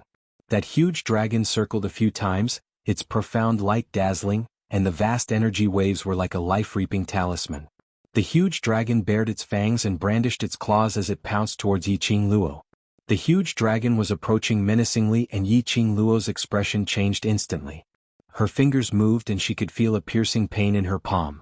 The move he had forcefully resisted just now had injured the bones in his right wrist. Now, it was a little strenuous for him to use even a little of his profound qi. The giant dragon was about to swallow him whole. Yiqing Luo had no other choice but to raise her left hand, her fingertips already wearing the azure dew ring. He suddenly opened his 5 fingers and raised his profound qi to the highest realm. Facing the giant dragon, he also slapped his palm heavily with a powerful wave of qi. Bang! There was another deafening sound of collision. 2 gusts of palm wind instantly exploded in the air, setting off rolling waves. The surrounding air seemed to have solidified. An earth-shattering power instantly surged over. The surrounding chosen ones instantly felt a tightness in their chests.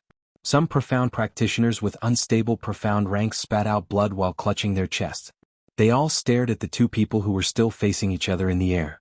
This kind of powerful and boundless power was on a completely different level from when it was used against them just now.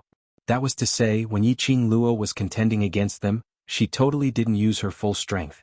Even if he didn't use the power of the divine artifact, he didn't use his full strength. This 15-year-old girl, it completely shook the hearts of the profounders from the various powers. Whereas at this moment, Yiqing Luo wasn't as calm as she looked on the surface. She could feel it deeply. This black-robed leader's profound rank was definitely higher than hers by more than 1 profound rank. At the very least, it was a Sky Shen supremacy. Yiqing Luo's heart was overwhelmed with shock. The dark forces actually had a supreme expert of the Sky Profound Realm. Then, the leader of the dark forces, that person who was addressed as Lord, could it be that he was on the same level as Dmo Xian? With this palm strike, he activated the power of the azure water ring and fused it with his own profound energy. Yiqing Luo felt that it was extremely strenuous. After receiving this palm strike, Yiqing Luo's body quickly retreated a few steps, avoiding the encroachment of the palm qi. However, the black-robed leader seemed to have seen through Yiqing Luo's thoughts. Just as Yiqing Luo moved her foot, he speedily stuck close to her. Those 5 sharp fingers which were like an eagle's claw, clawed towards Yiqing Luo's heart.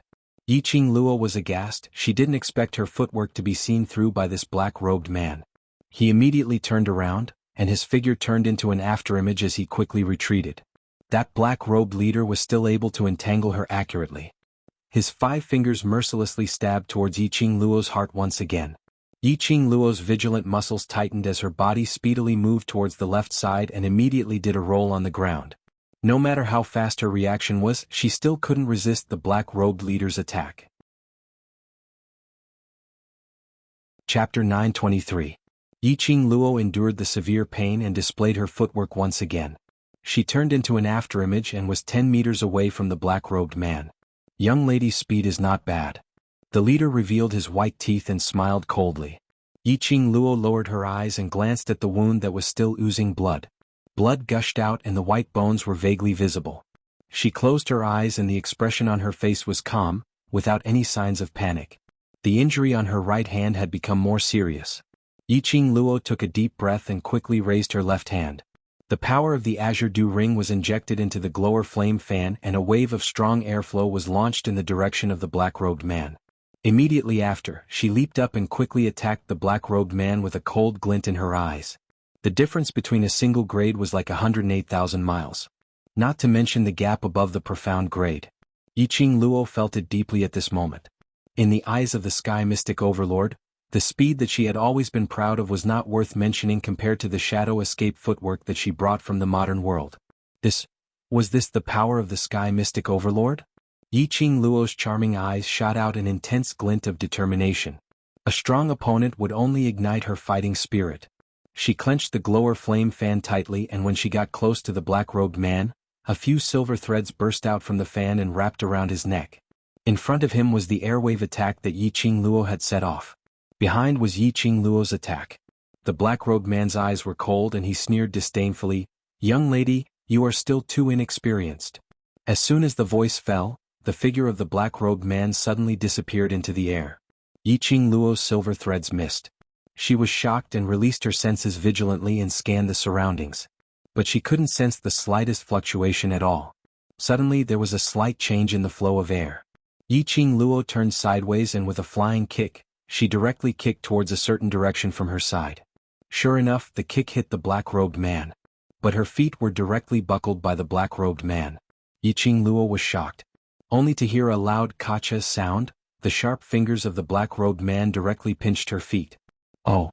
With a muffled groan, Yiqing Luo suddenly felt a piercing pain spreading throughout her limbs and bones.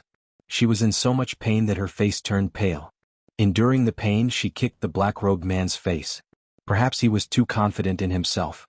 Perhaps he didn't even put Yiqing Luo in his eyes. Perhaps he had not expected Yiqing Luo to have the energy to retaliate. This kick, with great force, directly landed on the black-robed man's face. The black-robed man loosened his grip on Yiqing Luo's leg and was forced to take a few steps back. After he steadied himself, his sinister eyes revealed an extremely strong killing intent. This kick did not cause any fatal damage to the black-robed man. However, he had stepped on the black-robed man's pride. "All right. Good. Great. I, old leopard, have lived most of my life. This is the first time someone has dared to touch my face." The black-robed man laughed sinisterly. The ear-piercing, furious laughter made one's heart tremble. An extremely powerful force emanated from the black-robed man's body. The surrounding air had already started to make a strong buzzing sound. The black-robed man was enraged. The majestic force was extremely horrifying. The cultivators from various forces already had their legs weak, shocked by this horrifying force. "Old leopard?" This man was the one that the snake guardian mentioned, one of the 4 sacred techniques, the leopard saint technique? No wonder he was so powerful. Once the leopard saint technique was completely infuriated. Chapter 924. Vice Group Leader. Those mercenaries who were still entangled with the other black-robed men were extremely worried when they saw this situation. How powerful was the other party? The extent of his power had far exceeded everyone's imagination. Even if they didn't want to believe it, they had no way to deny it. This black-robed man? He must be a Sky Profound Grade Overlord. The other powerhouse's cultivators were extremely shocked. The Assassin Hall actually sent out a Sky Profound Grade Overlord to snatch the God Relic? Didn't that mean? The assassin Hall was determined to get this god relic? At this moment, Dmo Xian, who was standing by the side watching the battle, couldn't suppress the worry on his face. The faint black eyes were fixated on Yiqing Luo without blinking, taking in her expression and her injuries into his eyes. Lil Luo was not that person's opponent. If they continued to fight, it would only worsen Lil Luo's injuries. He wanted to go up to help. But on seeing Yiqing Luo's stubborn eyes, he had no choice but to put down his feet. This was the freedom he promised Lil Luo, and it was also Lil Luo's chance to grow. Any strong cultivator, on the path to the peak, would inevitably get injured and fall into a life-and-death situation. Lil Luo could still continue fighting, so he must suppress this worry and accompany Lil Luo. Dmo Xian's slender fingers clenched into a fist. That round fingernail, deeply embedded into his palm. Streaks of bright red marks were imprinted on the ground. His eyes were scarlet red as he resisted the urge to rush up and destroy Leopard Saint technique. Suddenly, Dmo Xian's eyes flashed as he thought of something. His faint eyes seemed to be swirling with a whirlpool as he took a deep look at Yiqing Luo. His purple robe fluttered and his figure silently disappeared from the battlefield. Yiqing Luo indeed wasn't feeling well now. Her entire body was in tearing pain. She swiftly swallowed a medicinal pill and tapped the acupoint on her shoulder to stop the blood from gushing out. Whereas the furious Leopard Saint technique, who was standing opposite her, had completely unleashed his aura. The huge airwave was like a raging hurricane. The hurricane swept her and Leopard Saint technique into it, isolating them from the outside world. That terrifying and powerful murderous aura was daunting. Yiqing Luo's heart trembled fiercely. Leopard Saint technique indeed didn't show any mercy. His palm strike was biting cold and the intense profound light surged as it struck towards Yiqing Luo ruthlessly. He didn't give Yiqing Luo any leeway to retaliate. With a turn of his body, he struck another palm towards the direction where Yiqing Luo was moving towards. The excruciating pain in his body made Yiqing break out in cold sweat. Her expression was solemn. She took a deep breath and stabbed the glowing flame fan behind her. However, he missed. The speed of the Leopard Saint technique was extremely fast, so fast that Yiqing Luo's naked eye couldn't catch it at all. And at this moment, Leopard Saint technique's pride had suffered a setback, so he didn't intend to kill Yiqing Luo directly. Instead, he was prepared to torture Yiqing Luo viciously, making her submit in despair and pain. As long as he kept her alive and brought her back, his lord would not blame him. Yiqing Luo deeply felt the disparity between herself and a sky mystic overlord. She could not see the trajectory of the Leopard Saint technique's attack. It was merely half a cup of tea's time and Yiqing Luo had already been pushed back step by step. The injuries on her body were getting more and more severe. His black clothes were stained with blood, so it was impossible to tell. But everyone knew that Yiqing Luo had absolutely suffered an extremely serious injury at this moment. And every single time Yiqing Luo counterattacked, she could at most leave scratches on Leopard Saint technique's body. This made Leopard Saint technique give a disdainful sneer. Yiqing Luo clenched her teeth tightly, enduring the intense pain which made her feel dizzy. Chapter 925. She represented the world group's hope. It represented the beliefs of all the brothers. Once she fell, her brothers would worry about her, and she would definitely become a soul in the hands of these cruel and cold-blooded dark forces. Even if Dmo Xian was there, he couldn't guarantee that he could protect every single one of his brothers. Since she had already promised, she wanted to spread the world group's name. Now he absolutely could not fall. I like a little girl like you who can endure. Leopard Saint Law's eyes were cold, and there was a trace of madness in them. It was the expression of his prey resisting, igniting his desire to trample on his prey even more cruelly. Looking at his prey, covered in blood and struggling in pain in his hands, Lin Fan felt a chill run down his spine. That was the best feeling. The world group's mercenaries were all filled with worry as they looked towards Yiqing Luo's direction in terror. They wanted to help, but the 10 black-robed men in front of them were so hard to deal with that they couldn't split their attention at all. They had already exhausted a great deal of their stamina in the previous battle against the various forces. These 10 black-robed men were so powerful that they seemed to be able to see through their movements. There were also many people from other forces who wanted to take advantage of this opportunity to attack them. It was impossible to guard against. All the mercenaries were covered in wounds of various sizes. Their bodies were covered in blood, and it was hard to tell if it was the enemy's blood, their own blood, or the blood of their comrades. However, they were not afraid at all. They supported each other and attacked the enemy black-robed men. Sister.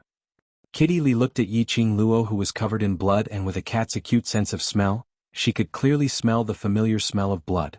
No matter how anxious she was, Kitty Lee knew that she couldn't help her sister right now. Instead, he would become a burden to his sister. A few of the nails on her cat-like hands had already been broken. Her delicate little face was also covered with sweat. Her quick-witted eyes looked towards Dmo Xian's direction, hoping that he would lend a helping hand. But looking at the entire battlefield, there was no sign of Dmo Xian at all. Kitty Lee panicked and grabbed Tong Ziqing with her little claws. Sister Ziqing, His Majesty is missing. Tong Ziqing's expression changed as she looked in the direction of Kitty Lee. Sure enough, Dmo Xian was nowhere to be seen. Tong Ziqing knitted her brows tightly. Their only reliance was Dmo Xian. Now that Dmo Xian wasn't around, could they really hold on? For a moment, Tong Ziqing felt a sharp pain on her back. She was slashed by someone from one of the forces, and the pain made her cold and elegant face pale. Kitty Lee tore that profound practitioner to shreds with a single claw and turned her head to support Tong Ziqing. Big Sister Ziqing, I'm fine. Tong Ziqing clenched her teeth and waved her hand. She endured the pain, forced herself to endure it, narrowed her cold eyes, and coldly swept the surrounding profound practitioners. Do you think you can leave here alive after killing us? Tong Ziqing's cold voice seemed to be covered in frost. She used her profound qi and spread it out. These people are all from the dark forces. That's right, it's the group of beasts that were expelled from the Nirvana realm. These people will definitely not let anyone who knows their identity get away. Tong Ziqing said word by word. There was not a trace of emotion in his words. Of course, you can choose not to believe me. In the end, we will all die together. Her words had just landed when a terrified voice was heard. Is what you said true? They are from the dark forces? The various forces cultivators looked towards the direction of the voice, and the distrustful expression on their faces changed immediately. Chapter 926. Wuxia family's patriarch. Their current chief commander. These powerhouses cultivators originally didn't really believe it. These killers from the Assassin Hall were obviously targeting the World Mercenary Group. No, to put it more accurately, they were targeting Yiqing Luo. Yiqing Luo's companions' words were definitely to make use of their strength to go against these killers. Dark forces? They had not heard of the dark forces for a long time. Hadn't they been expelled from Nirvana realm 1,000 years ago? How could they possibly appear again? Wuxia family's patriarch stepped forward from the crowd as his gaze swept past those black-robed men with a terrified expression. Dark forces. These people really are from the dark forces. Tong Ziqing gave him a cold stare, not having any good impression of Wuxia family's patriarch. It's up to you whether you believe it or not. Anyway, I've already said what I should say and I've done my best. Wuxia family's patriarch went into deep thoughts. These killers, no matter if they were from the dark forces or not, all of them had ill intentions. Ever since these people appeared, no matter which powerhouse the other party belonged to, as long as they obstructed them, they would directly tear them into pieces. Moreover, their methods were extremely cruel. Moreover, the various powerhouses were indeed unable to leave. The minute they had any thoughts of leaving, these black-robed men would directly kill those people who wanted to leave. Most importantly, these black-robed men's target was the same as the various powerhouses for the God Relic. From the current situation, these black-robed men's abilities were obviously above Yiqing Luo's. Rather than snatching the God Relic from these black-robed men whose abilities were unfathomable, they might as well snatch it from the extremely weak Yiqing Luo who was covered in blood. Thinking in this way, Wuxia family's patriarch followed Tong Ziqing's words. This patriarch chooses to believe what this young lady said. To tell the truth, my son Wuxia Peng had died under the dark forces' sinister forbidden arts. Saying this, Wuxia family's patriarch's expression turned sorrowful and grave as he raised one hand and covered his eyes, as though he was grieving for his own son. Looking at these people's skills as well as their vicious attacks, they are absolutely from the dark forces. They want to disguise themselves as assassins from the Assassin Hall, attempting to frame the Assassin Hall. Patriarch Wuxia's voice suddenly became extremely heavy and solemn. The dark forces secretly sneaked into the Nirvana realm from the plane of Nirvana realm. If we find out about their identities, they will definitely kill them to silence them. The patriarch of the Wuxia family was one of the 4 great aristocratic families.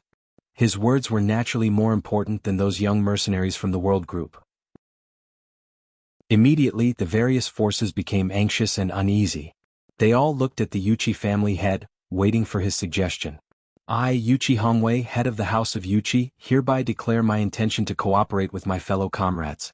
Let us put aside all our daily unhappiness and fight together for the sake of survival. Immediately, many people from other forces raised their arms in agreement. When the other forces saw this, they naturally couldn't be left alone. Patriarch Yuchi's complexion improved slightly. He was just about to ask Tong Ziqing more about the situation. However, the girl's face was cold as she turned around without looking back. She waved the weapon in her hand and continued to fight with the black-robed men. Patriarch Yuchi's expression turned stiff as he awkwardly shifted his gaze away and gathered everyone to join in the battle. After these 400 over-cultivators joined in the battle, these dark forces' black-robed men apparently couldn't keep up with them. Chapter 927. Yiqing Luo was finally able to extricate herself slightly and do some simple treatment for the injuries on her body. Mu Zifei also restrained his profound qi and followed Yiqing Luo to retreat to the battlefield. Without saying a word, he took out healing pills and tools from his space pocket and bandaged Yiqing Luo's wounds. Some injuries couldn't be bandaged by Yiqing Luo alone. Yiqing Luo didn't refuse Mu Zifei's good intentions and let him bandage her.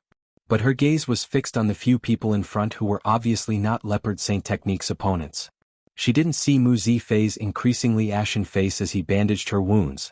And when he was treating the wound on Yiqing Luo's shoulder, he had just unsealed her acupuncture point when he saw a lump of blood gushing out. Yiqing Luo groaned in pain. This sound completely ignited Mu Zifei's anger. You also know pain? Yiqing Luo was startled and turned back to meet the anger in Mu Zifei's eyes. Throwing caution to the wind and tormenting your body, will you only be satisfied when you collapse? Mu Zifei's words carried a thick anger, but the movements of his hands were extremely gentle, for fear of hurting her. Yiqing Luo's eyes revealed a trace of warmth.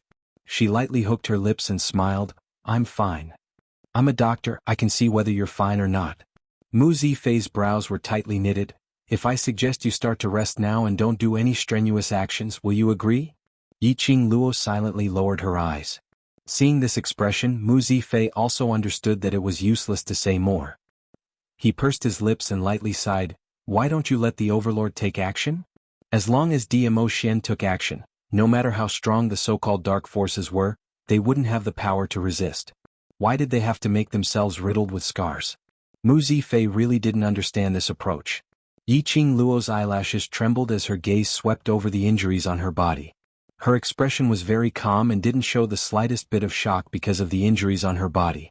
Her expression remained indifferent. She slowly shook her head and said with a faint smile, if everything depends on Xian, then my existence is meaningless. It's because of your existence that he will take action. How is it meaningless? Mu Zifei frowned tightly. Just because of this ridiculous reason she refused DMO Xian's help? That's not what I meant. Yiqing Luo shut her eyes as she sighed softly. I want to become even stronger, to become your assistance, and not to make use of my relationship with Xian to achieve my goal. In this world there are many reliable people, but in the end we can only rely on ourselves. It wasn't that she didn't want to believe that DMO Xian would protect her at all times. It wasn't that he didn't believe that his brothers could be relied on. However, what she wanted was to become stronger herself, and not rely on others to become stronger. The Leopard Saint Technique was a rare opponent. If, under the stimulation of the Leopard Saint Technique, she could flexibly use the profound energy that she had broken through to the Earth Profound Realm, at least in the Western continent, she would be able to properly protect her companions. If she really sensed the danger of death, she would seek help from DMO Xian. Don't even think about it. Di Zun has already left. Mu Zifei helped her wrap up the wound on her shoulder and specially added some medicinal powder to stop the bleeding and pain. Only then did he put away the treatment tools. Gone? Yiqing Luo was stunned as she subconsciously searched for DMO Xian's figure.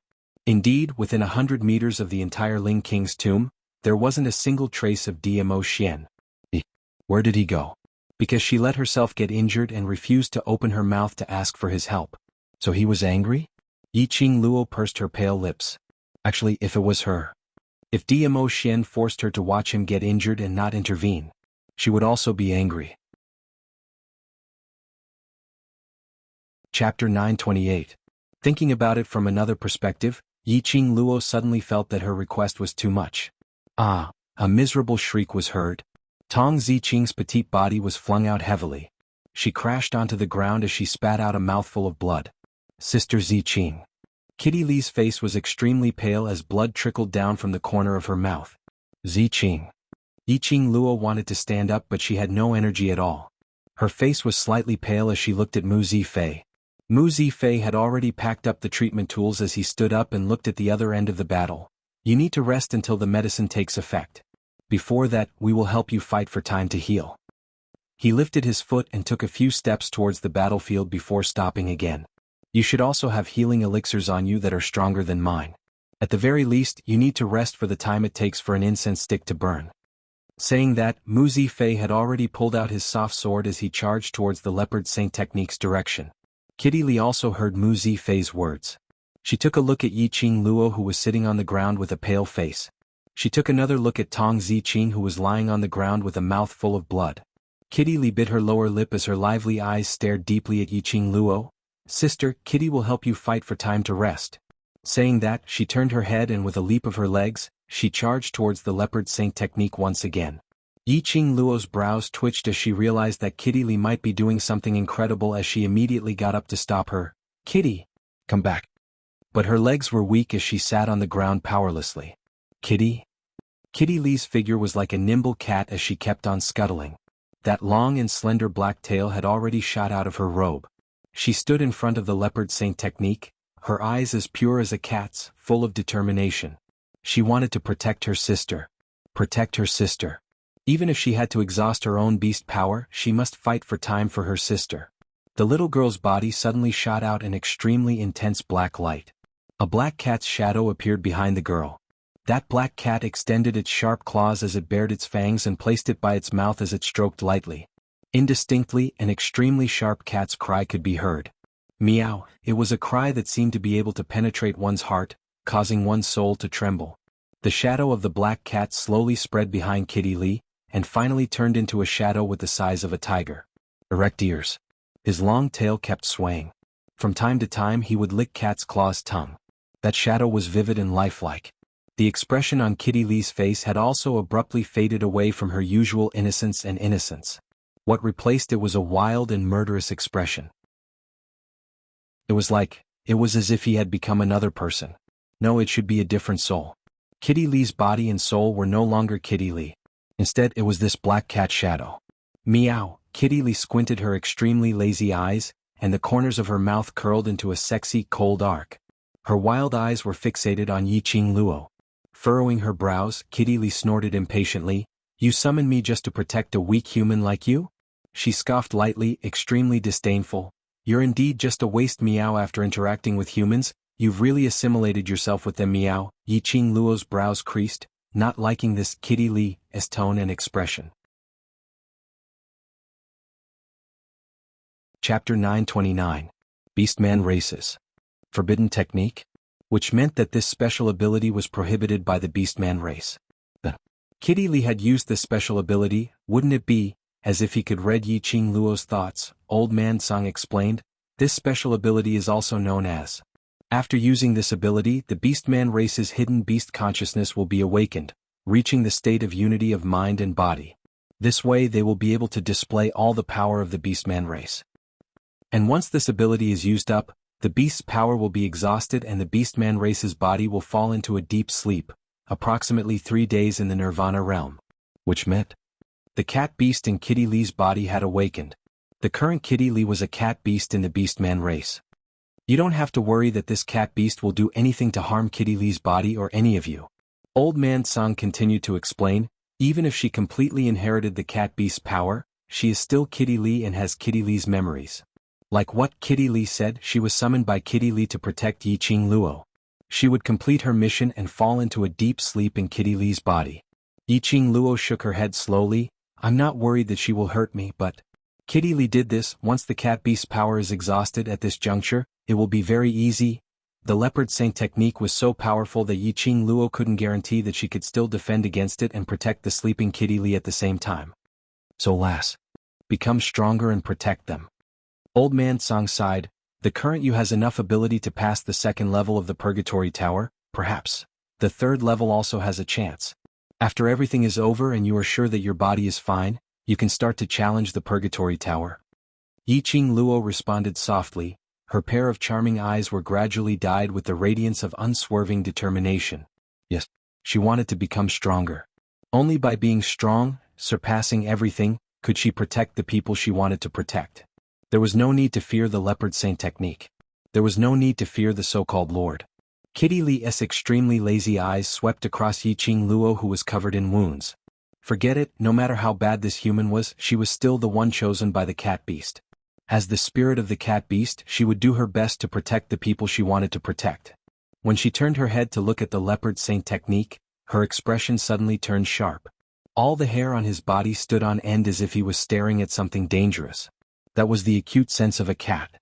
Immediately after, Kitty Lee took lazy and elegant steps, approaching the leopard saint technique. After inheriting the cat beast's power, Kitty Lee's strength had more than doubled. The sharp cat claws grew new nails again. It was as sharp as a machete and could cut through iron like mud. However, a sky-profound supremacy.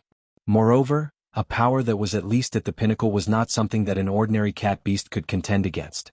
Yiqing Luo watched with her own eyes as Kitty Lee fell down again and again under the confrontation with the leopard saint technique, but stood up without knowing the pain. The increasingly shrill meows of the cats shook the hearts of the humans, causing them to feel a stabbing pain. After about the time it takes for half an incense stick to burn, Kitty Lee exhausted the last bit of the cat beast's strength and fell from the sky covered in wounds. Kitty. Yiqing Luo knitted her brows tightly. A burst of energy suddenly rushed out from her feet and the azure dew ring on her fingertips began to heat up. Yiqing Luo's figure swiftly extended as she steadily caught Kitty Lee. The little figure nestled in her arms. Quick-witted and slightly hazy beautiful eyes gazed deeply at Yiqing Luo's face. After a long time, Kitty Lee's lips curled into a smile as she stretched out her hand to touch Yiqing Luo's face. "Sister, it's good that you're all right." Her voice was gentle and slow. If one didn't listen carefully, they wouldn't be able to hear it. Following that hand which was covering her face, slowly drooped down. Chapter 930. Yiqing Luo's eyes were filled with a biting cold intent. Her extremely pale pink lips pursed tightly, the expression on her face was calm and indifferent. After a long while, she restrained the emotions in her eyes and placed Kitty Lee at the place where she was resting. There was an enchantment set up by Mu Zifei here. It was enough to protect Kitty Lee from being hurt by other cultivators. Leopard Saint Technique's eyes were filled with a perverted, sinister smile. His hands were full of fresh blood, that was the blood of those who came forward to die without a care for their lives. Raising his hand, he placed his finger on his lips under the black veil, as if he was licking the fresh blood on his hand. That look was like a bloodthirsty devil. Seeing Yiqing Luo slowly walking towards him, Leopard Saint Technique's sinister eyes flashed a trace of ridicule. "Have you recovered? I love to see the scene of prey struggling at death's door." Yiqing Luo's expression was cold as she looked at Leopard Saint Technique indifferently, turning a deaf ear to his ridicule. Earth profound energy was released from her body like a raging storm. Her whole body was surging with profound energy as she bared her fangs and brandished her claws. Hurricanes interweaved, covering the sky like a black curtain, covering thousands of brilliance in an instant. The Azure Dew Ring's divine weapon power was also released at this moment. No matter what impact it would have on herself if she released all her power. At this moment she had to rely on releasing all her power. Even if that kind of hatred, anger and irritation eroded her body and mind, making her feel angry and bloodthirsty. That target would only be Leopard Saint Technique. The biting cold in her eyes was like a sharp blade, scraping Leopard Saint Technique's skin. She didn't waste any words with Leopard Saint Technique. The glower flame fan in her hand had already swept up a violent hurricane, attacking Leopard Saint Technique. The attack was completely different from before. Yiqing Luo didn't hesitate in her attack. The calm and determined light in her eyes made her mind extremely clear. The combination of the silver silk and profound energy was fierce, with an austere and deathly aura. One move after another, Leopard Saint Technique was forced to retreat step by step. And under a more sinister move, Leopard Saint Technique's chest was hit by Yiqing Luo's silver silk. That long silver silk was as fine as hair. It went straight through Leopard Saint Technique's chest. Fresh blood dripped down along the silver thread. Leopard Saint F's eyes immediately turned scarlet. He had been repeatedly insulted by a little earth profound practitioner. Wouldn't he be a joke among the dark forces? This damned little girl. He was actually able to recover so quickly in such a short period of time and come up with a strategy to deal with him based on the previous attack. Only 15 years old. Such a person was too terrifying. If he stayed, he would definitely be a formidable opponent. Little girl, you're courting death.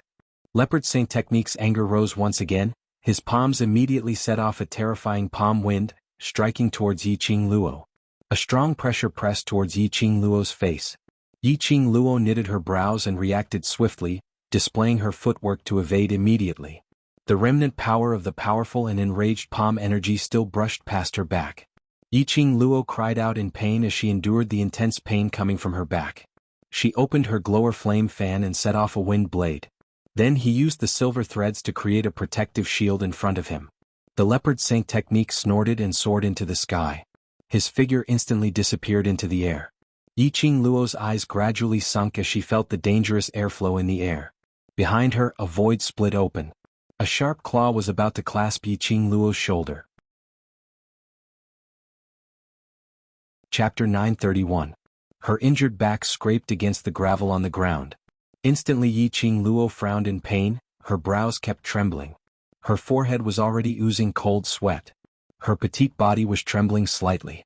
Yiqing Luo gritted her teeth, panting heavily as she forced herself to stand up.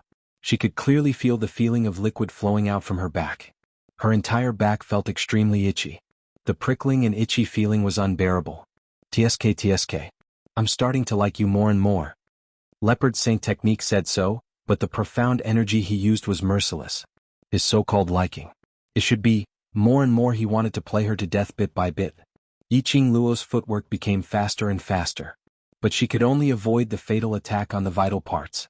If she used the blink movement secret technique now, she probably wouldn't be so restrained. But, these people were from the dark forces. Their background was not clear. Once she used the blink movement secret technique, it was very likely to expose the Azure Dew bracelet and the Purgatory Tower. If the dark forces knew about this, they would probably pursue her even more fiercely than now. Leopard Saint Technique's Achilles heel, what exactly was it? She had to think of a way to solve the Leopard Saint Technique as soon as possible. She absolutely could not die.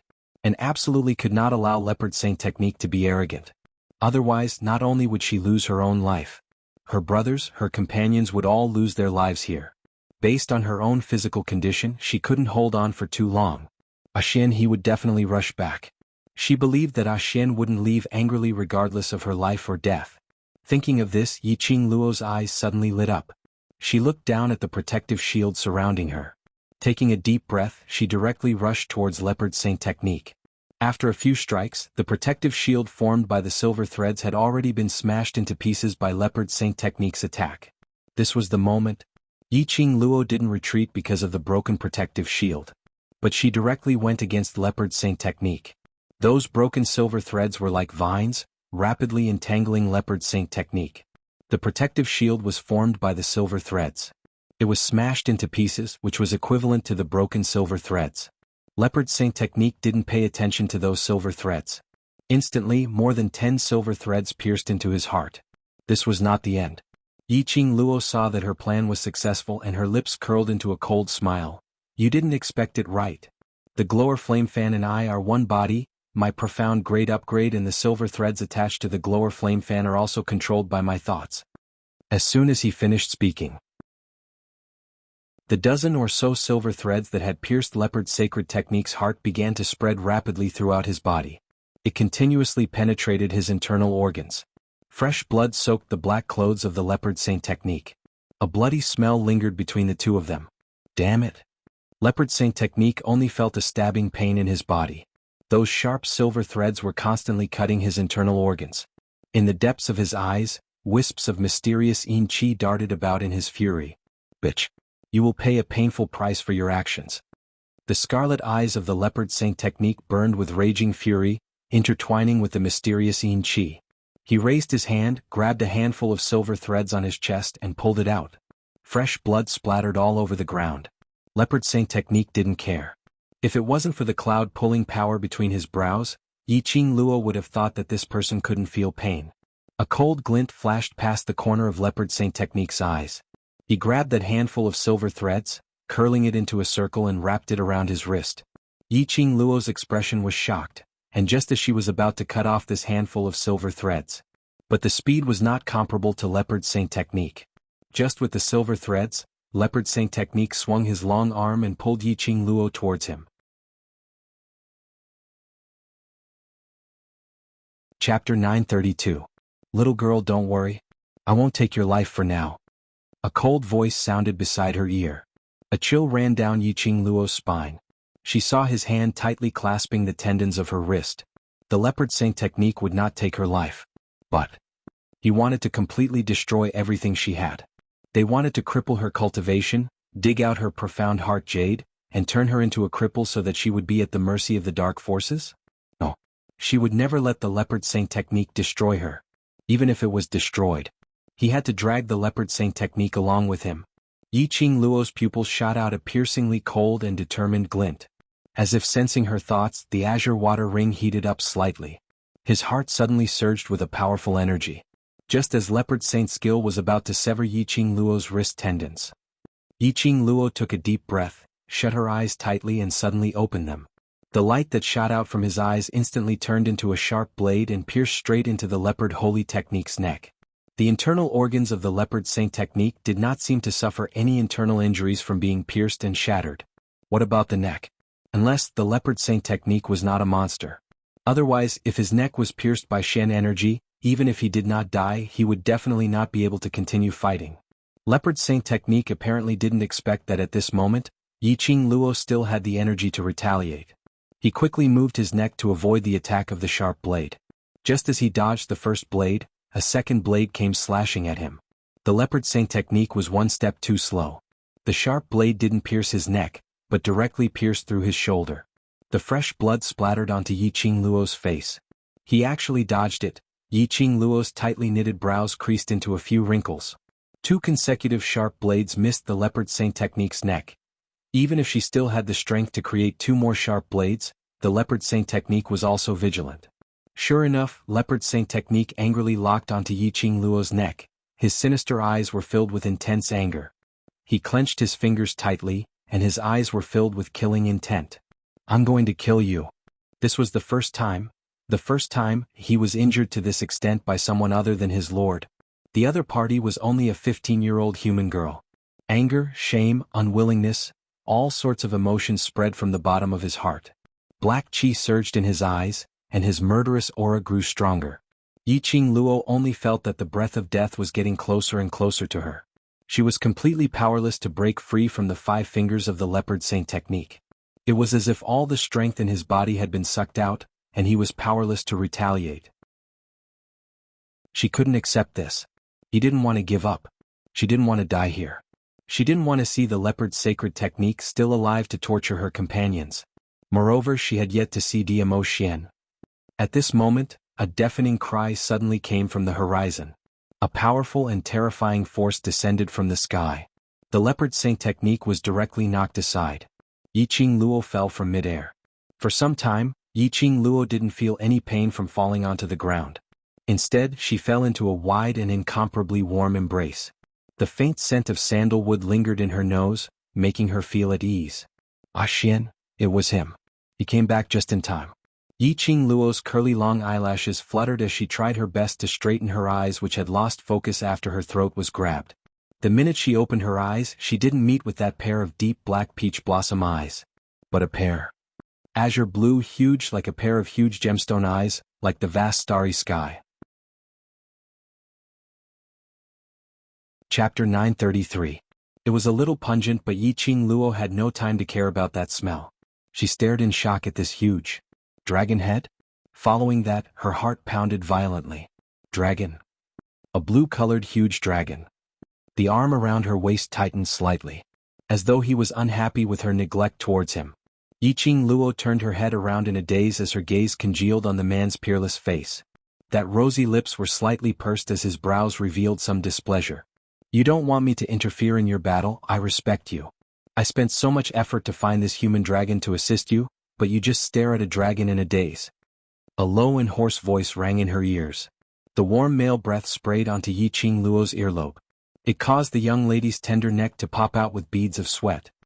He squinted his peach blossom eyes in satisfaction as his voice became softer. Why, I'm not as good looking as a dragon? This tone. Why did it sound like he was jealous? Yiqing Luo moved unnaturally in his arms as a blush surfaced on her cheeks. I'm just astonished. Zhan he isn't he? Wasn't Long Yunzhan being controlled by the profound Yin Qi? Why would he transform into a dragon to help her? Your blood awakened his rationality. Diamo Xian gave a light harumph as his tone was filled with displeasure. After he regained consciousness, he still retained the memories of being controlled and was unable to face what he had done, so he went into hiding. Yiqing Luo was stunned. Recalling the sword that Long Yunzhan stabbed Yan Xiaoyi. Recalling Long Yunzhan's continuous attacks on her, taking her life. All these Long Yunzhan still remembered. He couldn't face them? I found him at the back mountain of King Ling's tomb and told him about the current situation. Diamo Xian shot a glance at that huge dragon head. That pair of bronze bell-like sapphire blue eyes flashed past a tinge of apology and guilt. Yiqing Luo heaved a sigh of relief. As long as Long Yunzhan was willing to stand out, that meant that he had already broken free from the profound Yin Qi's control and was fine. As for those matters. Yiqing Luo raised her hand and placed it on that dragon head. Her slender fingertips touched his mouth. Zhan, none of us will blame you for those things. If you really feel guilty and uneasy, then protect us when we leave the tomb of the Ling King and return to the academy. That pair of azure eyes shone brightly.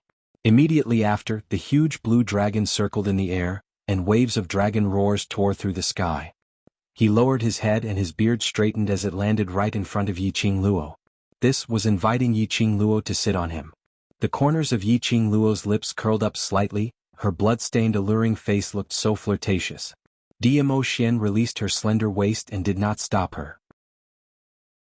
Yiqing Luo's eyes were filled with gentleness as she regained her senses and gazed at the man behind her as she stretched out her arm to encircle his neck.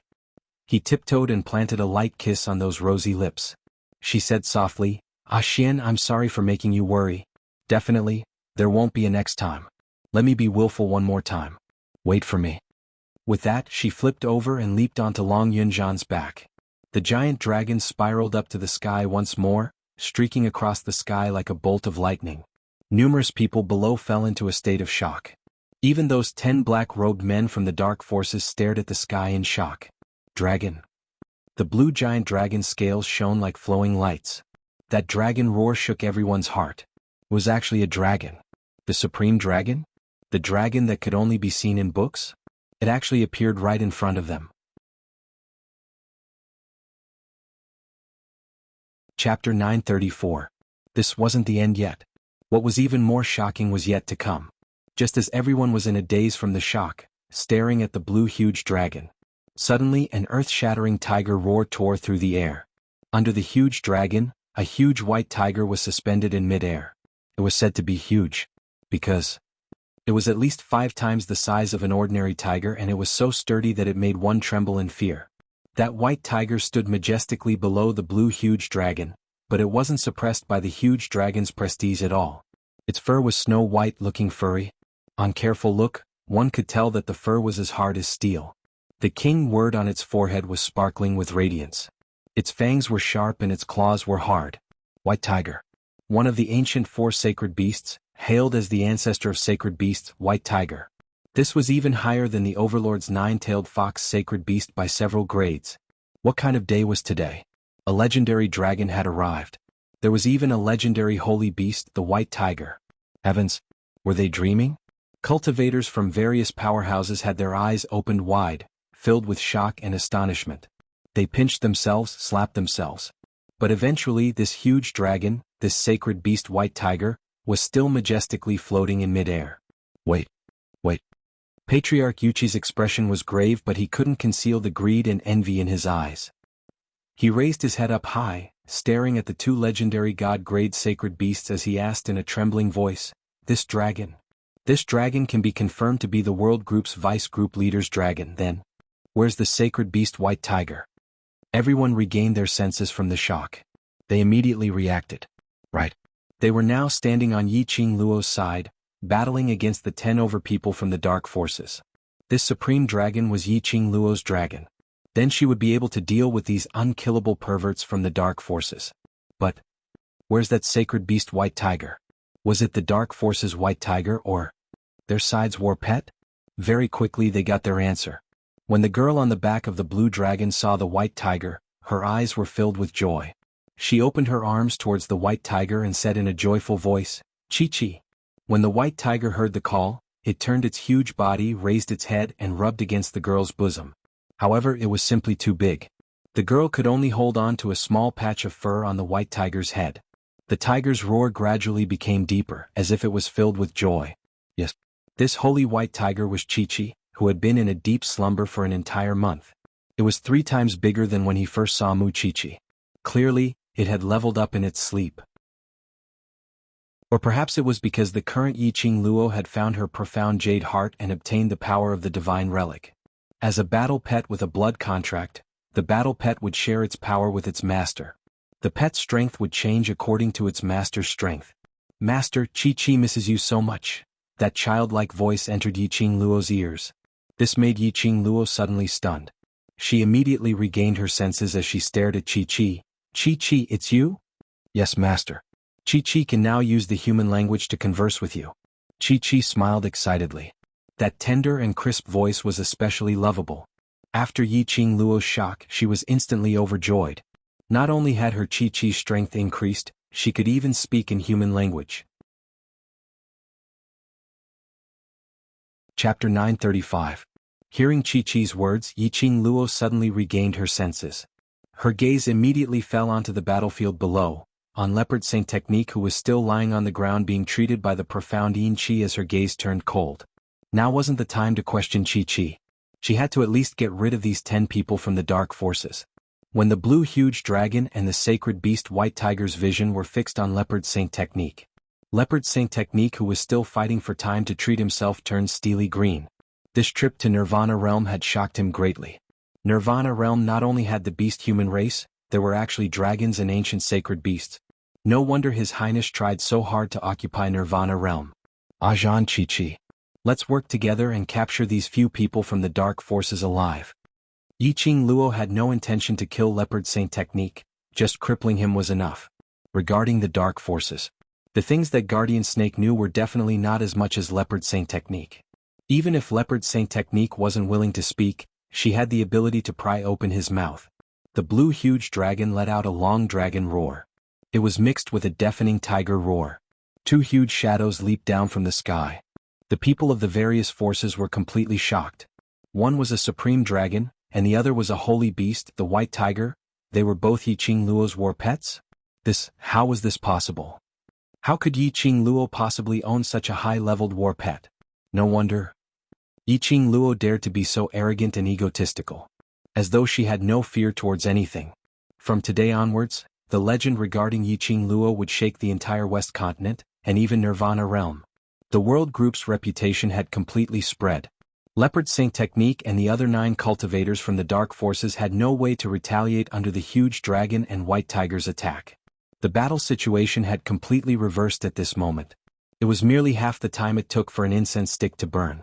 Leopard Saint Technique's 2 legs had already been broken by Chi-Chi's thick tiger claws. What Leopard Saint Technique wanted to do to her, Yiqing Luo had returned it all to him. Picking out his tendons and digging out his profound jade heart. Casually throwing it to a mercenary group. As for the other 9 people from the dark forces, 6 of them died and the remaining 3 suffered the same treatment. These people were brought away by the world group's mercenaries. From the beginning until the end, none of the profound practitioners from the various powers dared to say a word. Yiqing Luo didn't have the mood to bother about those people. She still needed the major forces to spread the news that the dark forces had already infiltrated the Nirvana Realm. At the very least, he wanted to create some ripples in the dark forces. After settling everything, Yiqing Luo was worried about Yan Xiaoyi's injury, and knew that Long Yunzhan felt guilty towards Yan Xiaoyi. There were also many brothers and sisters who were severely injured and in urgent need of treatment. He didn't stay any longer. He only said to the Yuchi family head, "The Yuchi family head will definitely be under the attention of the dark forces. If you don't want to die, pay attention to any suspicious people." After saying that, he led the dragon, tiger, and a group of brothers out of the Ling King's tomb. No one dared to stop them. Indeed, no one was more qualified than her to possess a divine artifact. After returning to the old house, Holy Thief, who had returned with Qiao Jin and the others, had already found more than 10 highly respected doctors to wait at home. Handing the brothers over to those doctors, Yiqing Luo rejected the doctor's consultation and directly walked towards her own room. She was covered in blood and injuries and she didn't want her brothers to see it, not willing to make them worry. Moreover, with old man Song around, the injuries on her would recover very quickly. Just entering the room, Yiqing Luo saw a hot bathtub in the middle of the room.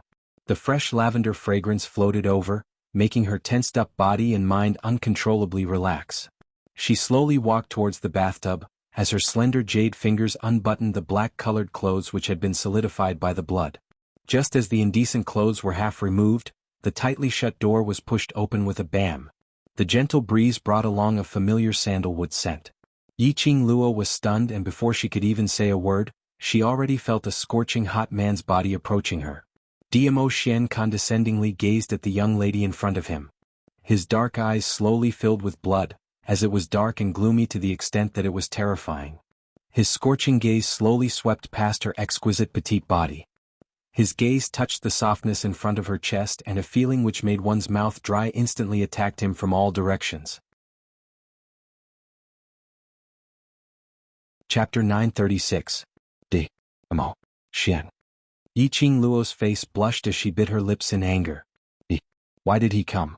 She speedily wrapped her underwear up and restrained her body from trembling, trying her best to ignore the heat from his gaze. But unexpectedly, she just wrapped her underwear tightly, was grasped by the man's slender fingers. Before Yiqing Luo could react, her clothes were forcefully pulled down by Dmo Xian. What are you doing? Yiqing Luo's ears were so red that water was dripping out. This man. Surely he didn't intentionally barge in at this moment? Her petite body trembled as both her hands pushed Dmo Xian's shoulders, trying to break free from the man's restraint. Dmo Xian's eyes sunk as his 5 fingers exerted a strong force, locking her arms. Suddenly, with a horizontal move, he hugged Yiqing Luo's waist in his arms. Yiqing Luo's arms subconsciously hugged Dmo Xian's neck. You. Yiqing Luo felt her heart beating very fast, her throat was very dry and so were her lips. She pursed her lips and felt even more dry from the man's scorching breath. She instinctively licked her lips as her eyelids drooped down. Her long curly lashes fluttered unnaturally. Dmo Xian's brows creased tightly as his gloomy eyes gazed deeply at her. He was extremely displeased with her unconscious seductive actions. Didn't she know how tempting she was right now? Feeling the man's gaze, it became more and more scorching. Yiqing Luo felt more and more unnatural as she moved her body slightly. Don't move. A low hoarse voice rang beside her ear. He lowered his head slightly as his burning hot man's body got closer to her exposed skin. When he bent down, she could clearly hear his shallow breathing. His head was even closer to her. Yiqing Luo's petite body stiffened as astonishment flashed past her eyes. Surely he wouldn't really want to take this opportunity to do something to her, right? A man's desire came just like that? At this moment, Yiqing Luo couldn't care less about her shyness as she raised her head and grabbed Dmo Xian's lapel as she said anxiously, "Ah Xian, we are not suitable." Before she could finish her words, her fingers were pushed away by the man's nimble fingers. In the next second, his body felt light and he was submerged into the bathtub. The warm water with the fragrance of lavender made her body and mind relax. She had just closed her eyes when she suddenly thought of something. She lowered her eyes and glanced at her moon xiong.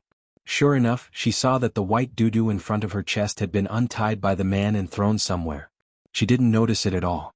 The mist spread out, but it was still unable to hide the redness on Yiqing Luo's cheeks. "Wash up."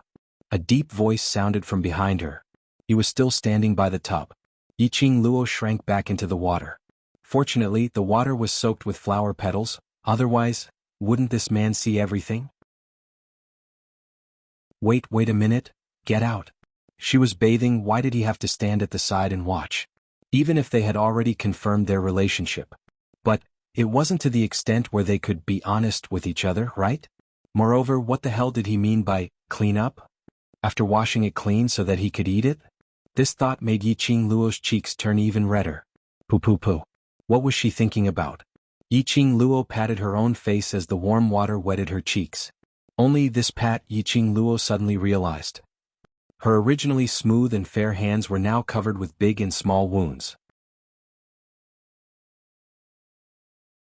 Chapter 937.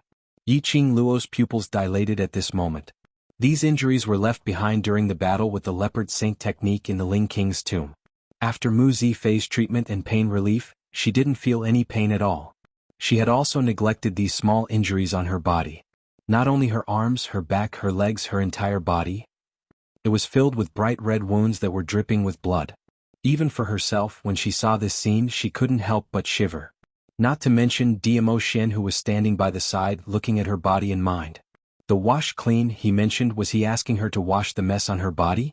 She had thought that Diamo Xian was because...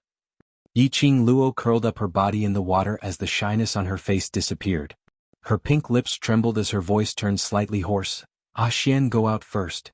This kind of body, even she herself felt nervous looking at it. Facing such a body full of scars, how could Diamo Xian possibly have any reaction? A woman would dress for the one who loved her. No matter who it was, no one was willing to let their beloved see such an unbearable side of themselves.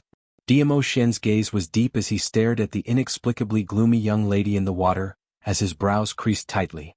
Earlier she still had a bashful look, as though she flew into a rage out of embarrassment, like an enraged little wild cat. Why did she suddenly feel so dejected? Get out. Get out. Yi Qing Luo pursed her pink lips tightly. After she finished shouting this sentence, her mouth was buried in the water. As though she wanted to submerge herself into the water, unwilling to let him see. Glancing at the splashing warm water, there were still traces of blood stains. Diamo Xian understood. That pair of peach blossom eyes were filled with a smile. He bent down and his wide purple robe was rolled up to his wrists, as both hands reached into the water. Yi Qing Luo stiffened as she shrunk to one side. The splashing warm water made his robe wet. His large palm, however, forcefully held onto both her arms. Using a little strength, he lifted her chin, which was half submerged in the water. Wash, or I'll wash for you. His low and hoarse voice was filled with frivolity and ridicule. Yi Qing Luo's eyes widened as her cheeks couldn't help but blush. When she raised her eyes to look at him, his expression was still as indifferent as before. It could even be said that he was a little cold. The light in Gu Pan's bright eyes dimmed slightly. He would rather mind her now that she was covered with wounds. Otherwise, why would his expression be so cold? Perhaps it was because of her injuries, or perhaps it was because the man standing beside her was the person she cared about the most. The girl in the white mist looked extremely fragile. Once upon a time, even if she had been shot, she would have been able to survive a life-and-death situation by herself. Even if she was deboned and tortured inhumanely, she would still be strong enough not to make a sound. However, in front of this man, her emotions could never be truly indifferent. I do mind. A clear and elegant voice floated down from above. When every single word entered Yi Qing Luo's ears, her eyelashes trembled as her gaze grew dimmer. The man behind her seemed to squat down. A scorching aura enveloped her back. The man's black hair fell into the water and stuck to the girl's skin. It was itchy and somewhat unbearable. Following that, a mellow voice like fine wine entered her eardrums extremely clearly. I mind that you've made yourself into this state, yet you refuse to ask me for help. Yi Qing Luo's petite body trembled slightly, and finally softened into Diamo Xian's arms, which were soaked in warm water. Looking at my beloved woman, covered with scars. Have you ever thought about how much pain my heart is in? Diamo Xian's accusation made Yi Qing Luo's heart tremble fiercely.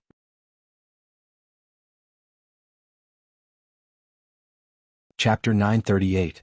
Because I promised you that I would let you grow up on your own, until you felt that you could stand by my side. I endured all my anger, all my impulses. I watched helplessly as you were injured again and again, yet you stood up again and again. Lil Luo, how cruel you are. The last 4 words were like a sharp needle, piercing into Yi Qing Luo's heart. That's right. How cruel she was. Looking at the person he loved with his own eyes, covered in wounds and drenched in blood. But because of the promise that they had made, because of her stubbornness and willfulness, she could only stand on the spot, filled with worry and heartache. I'm sorry. Yi Qing Luo lowered her head, as her pink lips slowly opened and closed, spitting out 3 words. Diamo Xian's slender fingers clasped her lower jaw, blocking her apology. The warm man's breath sprayed scorchingly. I'm very angry, so angry that I don't want to talk to you. Yi Qing Luo's eyelashes fluttered as she turned her head around, anxiously wanting to apologize. Her mouth was blocked by the man fiercely. A hot and wet kiss deeply imprinted on her lips. As though he was venting the anger in his heart, or as though he was taking revenge on her. A scorching kiss fiercely burning her lips, her body, her heart. Dmo Xian's strength was extremely strong, so much that Yiqing Luo was unable to withstand it. Her hazy eyes were like silk as it faintly met with the man's ink-black pupils. That pair of shimmering peach blossom eyes was filled with deep feelings. However, that expression was filled with a trace of cold and sullen expression, but he couldn't bear to vent his anger on her, so he could only use this method to punish her. Guilt pervaded her heart.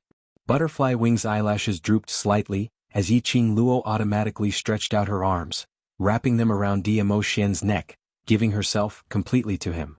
Pouring all her feelings into this kiss, ignited all the feelings between the two of them. The hazy fog outlined their figures indistinctly like a dream or a painting. This kiss lasted for a very, very long time. So long that Yiqing Luo had forgotten to breathe, as her petite body had completely collapsed into Dmo Xian's arms, heavily panting. Dmo Xian was willing to bite her lips, and this kiss had aroused his desire.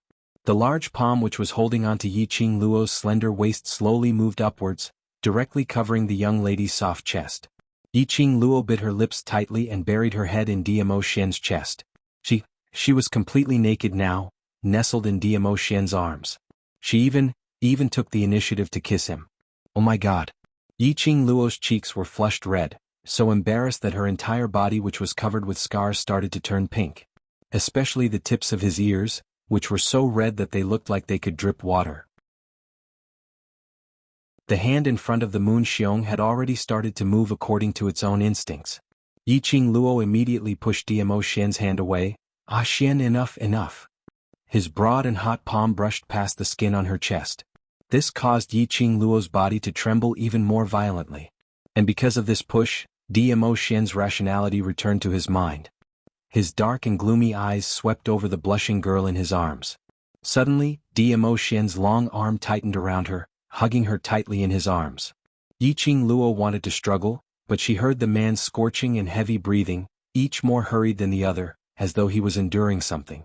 She instantly understood as her body softened and obediently leaned into his arms. They hugged for a long time, until the warm water in the bathtub had already turned cold. Dmo Xian's arms suddenly exerted strength, carrying her petite body out of the water, turning around and placing her on the bed. Yiqing Luo's heart was beating non-stop, as her face was so red that she didn't dare to look at him. Chapter 939. Wipe yourself clean and lie down properly. Dmo Xian's voice was still slightly hoarse. Yiqing Luo immediately wrapped herself tightly in the silk cloth, wrapping her body tightly without leaving a single gap. Even though she grew up in such an open world in the 21st century. But Yiqing Luo had always been clean, never for the sake of the mission or the development of the hidden Yi family, to give herself to anyone. Even the once useless and cowardly Yiqing Luo, when she was in love with Lung Fenghua, she had never given herself up in order to capture his heart. Whether it was her previous life or this life. Dmo Xian was the only man she had intimate contact with. Still not wiping? Dmo Xian frowned, squinted his peach blossom eyes and slowly leaned over. Waiting for me to help you? Yiqing Luo's lips pursed tighter, blushed and shrank into the bed. I don't need your help, can you go out first? Dmo Xian didn't answer. Instead, he directly used his actions to express his answer. He walked straight to the side of the bed, bent down, and with a stretch of his long arms, wrapped himself in the silk cloth and herself into his embrace. Just when Yiqing Luo thought that he was going to do something. The man wrapped himself with the silk cloth and gently wiped the water droplets on her body. His gentle action made Yiqing Luo slightly stunned. Her watery eyes gazed at Dmo Xian's peerless face in a daze. Even when she was under Dmo Xian's control, lying on the bed, she still hadn't regained her senses. It may hurt a little, bear with it. Dmo Xian's voice became more and more hoarse. That magnetic voice was like a feather, tickling every part of her heart. Yiqing Luo blinked her eyes blankly, apparently intoxicated in the handsome man trap, unable to extricate herself. Then he felt a cool sensation on his back. Following that, her delicate body trembled, the feeling of pain in an instant hit her whole body. Oh! This pain made her completely regain her senses. Yiqing Luo wanted to move, but her limbs were in so much pain that she had no strength.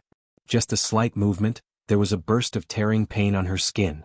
Sealing off the pain for a long time is not suitable for healing, it will also cause great damage to the body. Dmo Xian sat by the bed, his slender fingers, holding a white jade medicine bottle. Yiqing Luo was drenched in cold sweat from the pain and caught a glimpse of the medicine bottle.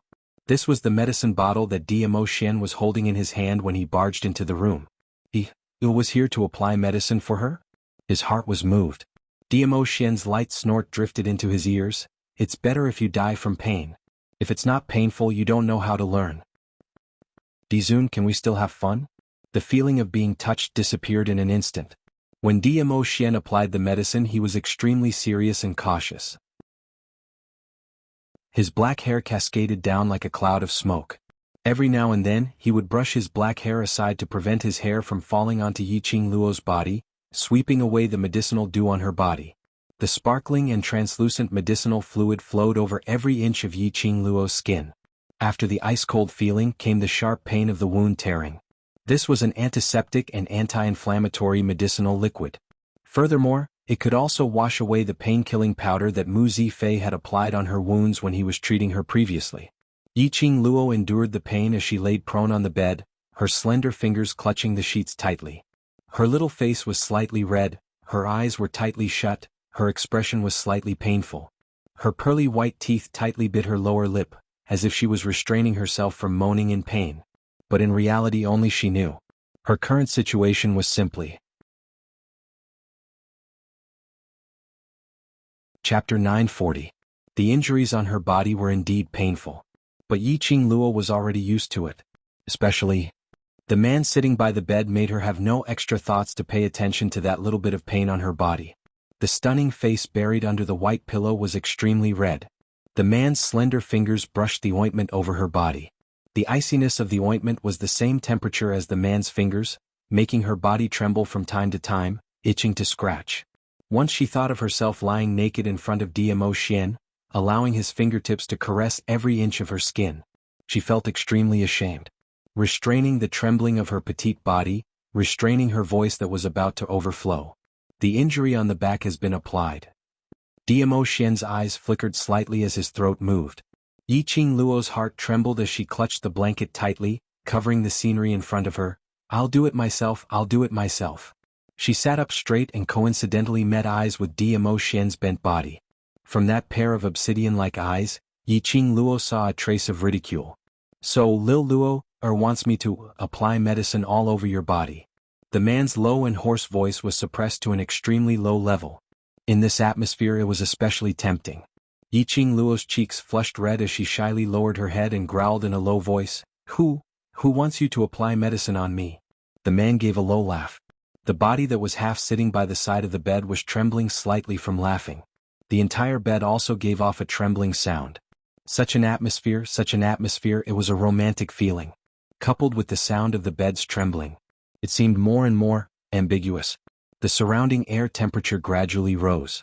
Yiqing Luo lowered her head, not daring to look at Dmo Xian's expression as she bit her pink lips and said softly, Put the medicine down and leave first. I come when you ask me to, I leave when you ask me to, wouldn't that be a loss of face? Dmo Xian intentionally shifted towards the bed, his gaze deep as he gazed deeply at Yiqing Luo. The scorching heat in his eyes seemed to want to swallow Yiqing Luo. Yiqing Luo had just shifted towards the inside of the bed when she was scooped up by the man's long arm and she fell into the man's arms. She exclaimed and clutched the sheets tightly. She looked up and said, Ah Xian? I said, I'm very angry. Dmo Xian deliberately leaned close to her ear, his inky black eyes gazing at the young lady's little face in his arms without blinking.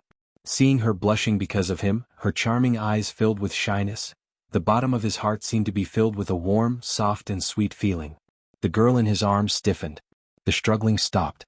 She obediently snuggled into his arms. After a long while, he heard her soft voice, So sorry, what are you sorry for? Dmo Xian hooked up her chin, forcing her to meet his gaze. When their eyes met, a trace of shyness and panic flashed across those beautiful eyes. Yiqing Luo wanted to shift her gaze away, but was forced by the man's bad taste, so she could only look him in the eye. The man faintly hooked his lips beside her ear. Her eyelashes fluttered, her charming eyes gazed at him. After a long while she slowly said, I shouldn't let myself take on the risk, fall into danger. I shouldn't let you watch me get hurt and even stop you from helping me. I shouldn't? She was obedient. Unrestrained, she listed out several mistakes. So obedient that no one could bear to reprimand her. Dmo Xian's inky eyes reflected her face. Chapter 941. His arms were wrapped tightly around her waist, as though he wanted to integrate her into his body, to become one. I'm sorry. Yiqing Luo had no words to refute and could only apologize. Yes, he was her man. If she didn't rely on her own man, was she going to let others rely on her? This thought made Yiqing Luo's face sunk. Even if it was just a casual thought. She would absolutely not allow Dmo Xian to belong to someone else. Her arms suddenly wrapped around Dmo Xian's neck as her elegant brows flowed with warmth. She straightened her body and kissed him on the lips. The young lady took the initiative to kiss him, making Dmo Xian slightly stunned. A smile flashed past his eyes as he immediately hugged her waist tightly, turning from guest to host. This kissed until Yiqing Luo was out of breath before Dmo Xian released her. The young lady's soft body, laid in the man's arms. Pink lips in the red moon, hazy and charming eyes, and that light, heart-stirring panting and instinctive moaning. All were subconsciously provoking the man to become a beast. Dmo Xian's hand, which was hugging her waist, increased the strength. Yiqing Luo had difficulty in breathing, and her abdomen was pushed slightly by the strangling. Lil Luo, Dmo Xian's hoarse voice, was filled with a strong desire. Yiqing Luo didn't hear it. She, who was in a daze from the kiss, raised her eyes and blinked at him. Her lower jaw was locked heavily by Dmo Xian. The man's ink-black eyes seemed as though he could see through her soul as he gazed deeply into her eyes. In his eyes, there was a spark of excitement. You're seducing me. This was a statement, not a question. Yiqing Luo's heart skipped a few beats. I didn't. Dmo Xian stared at her swollen red lips, stained by his sparkling luster as if seeking his kiss. Didn't? Dmo Xian's fingers swept past her lips. You're only wrapped in a blanket and you took the initiative to kiss me, isn't this seducing me? Yiqing Luo's face instantly flushed red. Her little face immediately turned away, not daring to look at him. In the earlier situation, her mind was filled with Dmo Xian's anger and guilt, thinking of how to apologize to Dmo Xian to dispel his anger. Deep in love, he naturally kissed her. How could he have known that he was currently naked, looking at the young girl who was so shy that she couldn't even say a word? That shyness really aroused a man's desire. Furthermore, it was the woman he loved. If it was during normal times, Dmo Xian would definitely not be willing to restrain himself. After all, he and Yiqing Luo were in love with each other and he had only set his eyes on Yiqing Luo alone. In future, whoever would get married, have children and grow old together. This kind of thing would happen sooner or later. But now, Yiqing Luo had just experienced a life and death battle and was covered with injuries. He wasn't so beastly as to not care about his beloved woman's body to settle his Beast Valley debt. He tightened the blanket on Yiqing Luo and straightened his back towards him. Apply the medicine. After saying that, he left without looking back. If one looked closely, one could see that the warm water had soaked his body, and his muscles were tightly clenched. That footstep seemed extremely flustered. The man got up and Yiqing Luo felt a gust of cold wind. She wrapped the blanket tightly and saw Dmo Xian getting off the bed. Just as she was about to call out to him, she saw him leaving her room directly. Her heart trembled fiercely. Staring at the door, she was in a daze. Was he angry? Because she was too proactive. Chapter 942. Lass, you're really too slow. Suddenly, old man Song's voice sounded in her mind. He looked like he couldn't bear it anymore. Usually you look so smart. Why are you so slow when it comes to the matters between men and women? Yiqing Luo was stunned and only recovered after a long while. Her cheeks flushed red as she gritted her teeth and said angrily, just now you saw it all. She and Dmo Xian almost had sex. She took the initiative to give a kiss, all given by old man Song. I still know how to write the words don't look at indecent things. Old man Song snorted and explained, I don't have that kind of perverted hobby. Old man Song rolled his eyes in the azure dew bracelet. He didn't have the leisure to stare at Yiqing Luo 24 hours a day. If it wasn't for the sudden feeling of the lass's inexplicable disappointment, he wouldn't have opened his eyes to figure out what had happened. Yiqing Luo's mood gradually calmed down and lowered her eyes, unable to hide her disappointment. Oh? Old man Song couldn't bear to see her like this. In his memory, Yiqing Luo had always been confident and flamboyant. Unlike now, dejected as if she had lost everything in the world. She really had deep feelings for that kid Diamo Xian. Last, don't let your imagination run wild. That kid loves you so much, that's why he left now. When old man Song opened his eyes, he happened to see Diamo Xian leaving and Yiqing Luo staring at his departing back in a daze. Old man Song had lived for thousands of years. Seeing this scene, coupled with the fact that Yiqing Luo was only wrapped in a sheet, he could roughly guess the reason for her low mood. Loves me so much? Yiqing Luo murmured. If he loved her so much, why did he leave without looking back? Old man Song clicked his tongue and said earnestly, any man who sees his beloved woman in a disheveled state will not be able to keep calm, especially after being so intimate with you. If he stayed any longer, it's inevitable that something uncontrollable will happen. Old man Song was an elder, but when he mentioned this topic, Yiqing Luo couldn't help but blush. You're badly injured now. He left in such a hurry because he cared about you and didn't want to lose control and do something to hurt you. As for why he left, I'm sure you understand. Throwing down these words, old man Song faintly sighed. Yiqing Luo's cheeks turned even redder. He was in such a hurry to leave because he cared about her. Because he did not want to hurt her body by doing that kind of thing when she was injured. He left, it was not that he was disgusted with her. But he cared about her. The corners of her mouth unconsciously curled up into a smile. Her eyes were filled with happiness and sweetness. The old man in the azure dew bracelet clicked his tongue. Love, it was so powerful. Even Yiqing Luo, who had never lowered her head and was so strong as though she was made of iron, would also sink into love and become a little woman. It's good to be young. Old man Song turned off his sight and hearing once more. He continued to dive into the azure dew bracelet and study the Purgatory Pagoda. In another courtyard of the Under Heaven Mansion. It was quiet, completely different from the liveliness of the outer court. An ordinary-looking young man dressed in a black robe carried a bowl of steaming hot medicinal soup as he slowly walked into a room. The room's furnishings were monotonous and the colors were dark. It looked extremely oppressive and cold, without a hint of human presence. The young man's line of sight fell onto the bed. This bed was also monotonous and cold. There were no gauze curtains or patterns. Chapter 943. He could not imagine that this was a girl's room. Lying on the bed was a delicate and pretty young girl. Her face was pale and her eyes were tightly shut. Her brows were slightly furrowed as if she was in pain in her sleep. Her pale lips were trembling slightly. The young man frowned and walked over quickly. After putting the medicine aside, he walked to the bed and was about to bend over. The girl on the bed suddenly struggled in pain. She stretched out her hands and grabbed at something. The young man's brows furrowed even more and his eyes darkened. Staring at the slender and fair little hand, he finally shook his own hand. The girl seemed to feel at ease when she felt the warmth. She clenched his broad palm tightly. Her soft skin caressed his palm.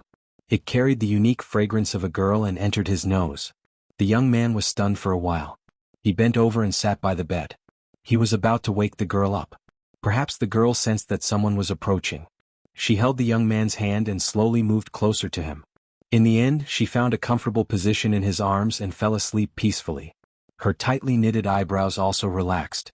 The young man's body stiffened and he only came back to his senses after a long while. He looked at the girl in his arms in a daze. His expression was a little embarrassed and helpless. He wanted to push her away, but his hand paused in midair when he saw her sleeping peacefully. After being stunned for a long time, the young man retracted his hand and slowly placed it on her waist. He lowered his eyes and looked at the girl's delicate and pretty face. Even he did not realize that the expression on his face had become increasingly gentle. When she was sleeping, it was completely different from when she was sharp-tongued and hot-tempered. It was extremely quiet. So quiet that it made one's heart ache. Her body, how could it be so soft? It was like a ball of cotton, nestling softly in his arms. The smile in his eyes became increasingly gentle. However, beautiful moments could never last for too long. At this moment, hurried footsteps could be heard from outside. Then, a gentle and concerned voice of a girl could be heard. "Xiao Jin, how is Miss Yen?" The door was opened, and a woman in a peach-colored short skirt and simple attire ran in. The worry on his face froze when he saw the scene in the room. On the bed, the young man and young woman embracing each other were precisely Xiao Jin and Yen Xiaoyi. Xiao Jin's hand, which was holding Yen Xiaoyi's delicate body, instantly froze. He stared awkwardly at the person in his arms, then looked at the woman opposite him. Tao Shu, don't wake her up.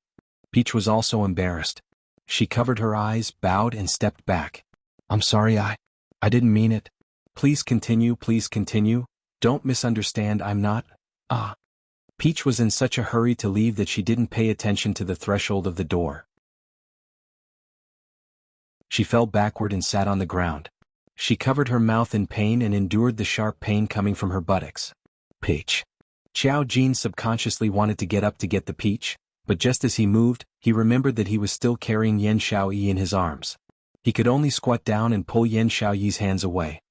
He was about to carefully place her back onto the bed. The girl's clear eyes slowly opened. There was no sleepiness in his eyes. It clearly reflected Xiao Jin's face. Chapter 944. Yan Xiaoyi's face was pale and her expression couldn't be seen. However, when a pair of clear and beautiful eyes quietly stared at Xiao Jin felt an indescribable sense of guilt. After a while, Yan Xiaoyi furrowed her brows and glanced at Peach, who was still sitting on the ground and enduring the pain without making a sound. Her dry lips moved slowly. Don't worry about me, go help Miss Tao. Xiao Jin saw that she didn't question why he was carrying her and instantly heaved a sigh of relief. He hurriedly stood up and rushed to Peach, reaching out to help her up. Peach looked at the expressionless Yan Xiaoyi and then at Xiao Jin, who was standing stiffly beside her to ease the awkwardness. She felt helpless. These two slow-witted and tsundere people. If she didn't give him a push, when would she be able to understand his thoughts? Xiao Jin, don't worry about me, I'm fine. Go take care of Miss Yan. Peach smiled and brushed Xiao Jin's hand away. Xiao Jin had always been thick-skinned, but now it was so thin that it would break with a poke. He glanced at Yan Xiaoyi from the corner of his eye and saw that her clear and beautiful eyes were still staring straight at him. This was the rhythm of a punitive expedition against him. Immediately he laughed dryly. Since she's awake, there's no need to take care of her. Your fall is worse, can you still walk? I'll help you to the front hall and let Lulu take a look. With that, he reached out to hold Peach's arm and led her to the door. Peach was about to kneel down in front of Xiao Jin. Just how slow was this man? Even though she was very clear that Xiao Jin had chosen to help her away because he had been caught red-handed by Yan Xiaoyi, and had taken advantage of Yan Xiaoyi. That was because she was shy. But, if he helped her leave, in other people's eyes they would think that he cared more about her. Like Yan Xiaoyi, Peach was about to hold her forehead and sigh. Yes, Miss Tao's injury is worse. A cold voice came from the bed. Yan Xiaoyi scoffed softly as her pale lips curled into a smile that was not a smile. Anyway, I don't have any special relationship with him. Miss Tao, don't misunderstand, lest Xiao Jin finds it hard to explain to you. That seemingly elegant but extremely cold smile caused Peach to shiver uncontrollably. It was over, Yan Xiaoyi had indeed misunderstood. She coughed lightly and hurriedly explained. He doesn't need to explain anything to me, and I didn't misunderstand that. You guys talk, I'll go to the front hall to find Lulu. With that, Peach quickly turned around and wanted to escape from Yan Xiaoyi's room. The moment he moved, he felt a tearing pain coming from his buttocks. She took a deep breath and did not have the courage to take another step. Just as she was in a terrible fix, Peach felt her body lighten and was carried horizontally in Xiao Jin's arms. Her delicate body stiffened, and she instinctively wrapped her arms around Xiao Jin's neck. When she wrapped her arms around Xiao Jin's neck, Peach's expression changed slightly. She thought to herself, it's over. She looked over Xiao Jin's shoulder at Yan Xiaoyi on the bed. The young girl's pale face was indifferent, without any ripples. However, there seemed to be some light in her beautiful eyes that was gradually dimming. Peach's heart trembled. She opened her mouth, wanting to explain something for Xiao Jin. But Xiao Jin had already carried her out of the room and walked towards the front hall. The words she wanted to say stopped at the tip of her tongue. She retracted her gaze and raised her eyes slightly, staring at the young man who was carrying her. A strong masculine aura enveloped her body. Peach blushed and lowered her eyes shyly, not daring to look at him again. This man was really silly. But he was silly and adorable. It was no wonder that even though Xiao Jin's looks were not outstanding. Chapter 945. Yan Xiaoyi leaned against the side of the bed, her eyes staring at the open door in a daze. Xiao Jin and Tao Tao's figures had long disappeared before her eyes. But she still couldn't retract her gaze.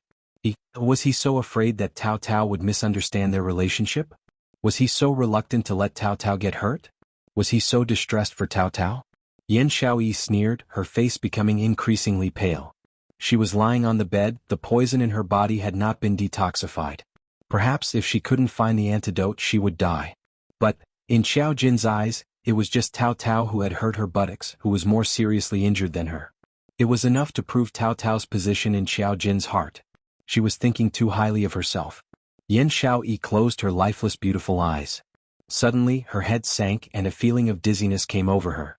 Her consciousness gradually blurred and finally fell on the bed, unconscious. Front hall. Groups of mercenaries were queuing up to treat the doctor. When Xiao Jin carried the peach and walked out, the bustling and clamorous front hall instantly fell into a deathly silence. The silence lasted for half an incense stick of time. Xiao Jin was dumbfounded, being stared at by dozens of eyes. He couldn't react for a moment. Tao blushed and awkwardly patted his shoulder. That? Xiao Jin put me down first. Xiao Jin suddenly regained his senses and hurriedly put Tao down. I've offended you, I'm sorry. I just saw that you seemed to be in a lot of pain, so I didn't think too much. He actually carried a woman? And without saying anything, he decisively and forcefully held her in his arms. No, it's okay. Tao's blushing little face couldn't reduce the heat on her face. She unnaturally shifted her gaze, holding her buttocks, and limped towards Baiming Lulu. Lulu, Before she could finish, Baiming Lulu cried out in surprise. You guys actually developed this relationship? Tao's face instantly turned even redder. No, Jean, let me tell you. Young people need to control themselves. A young lady's body is very delicate. You bullied her so badly that she can't even stand properly, you say? Baiming Lulu clicked her tongue, expressing a look of disgust towards Xiao Jin. The dozens of people in the front hall burst into laughter when they heard this.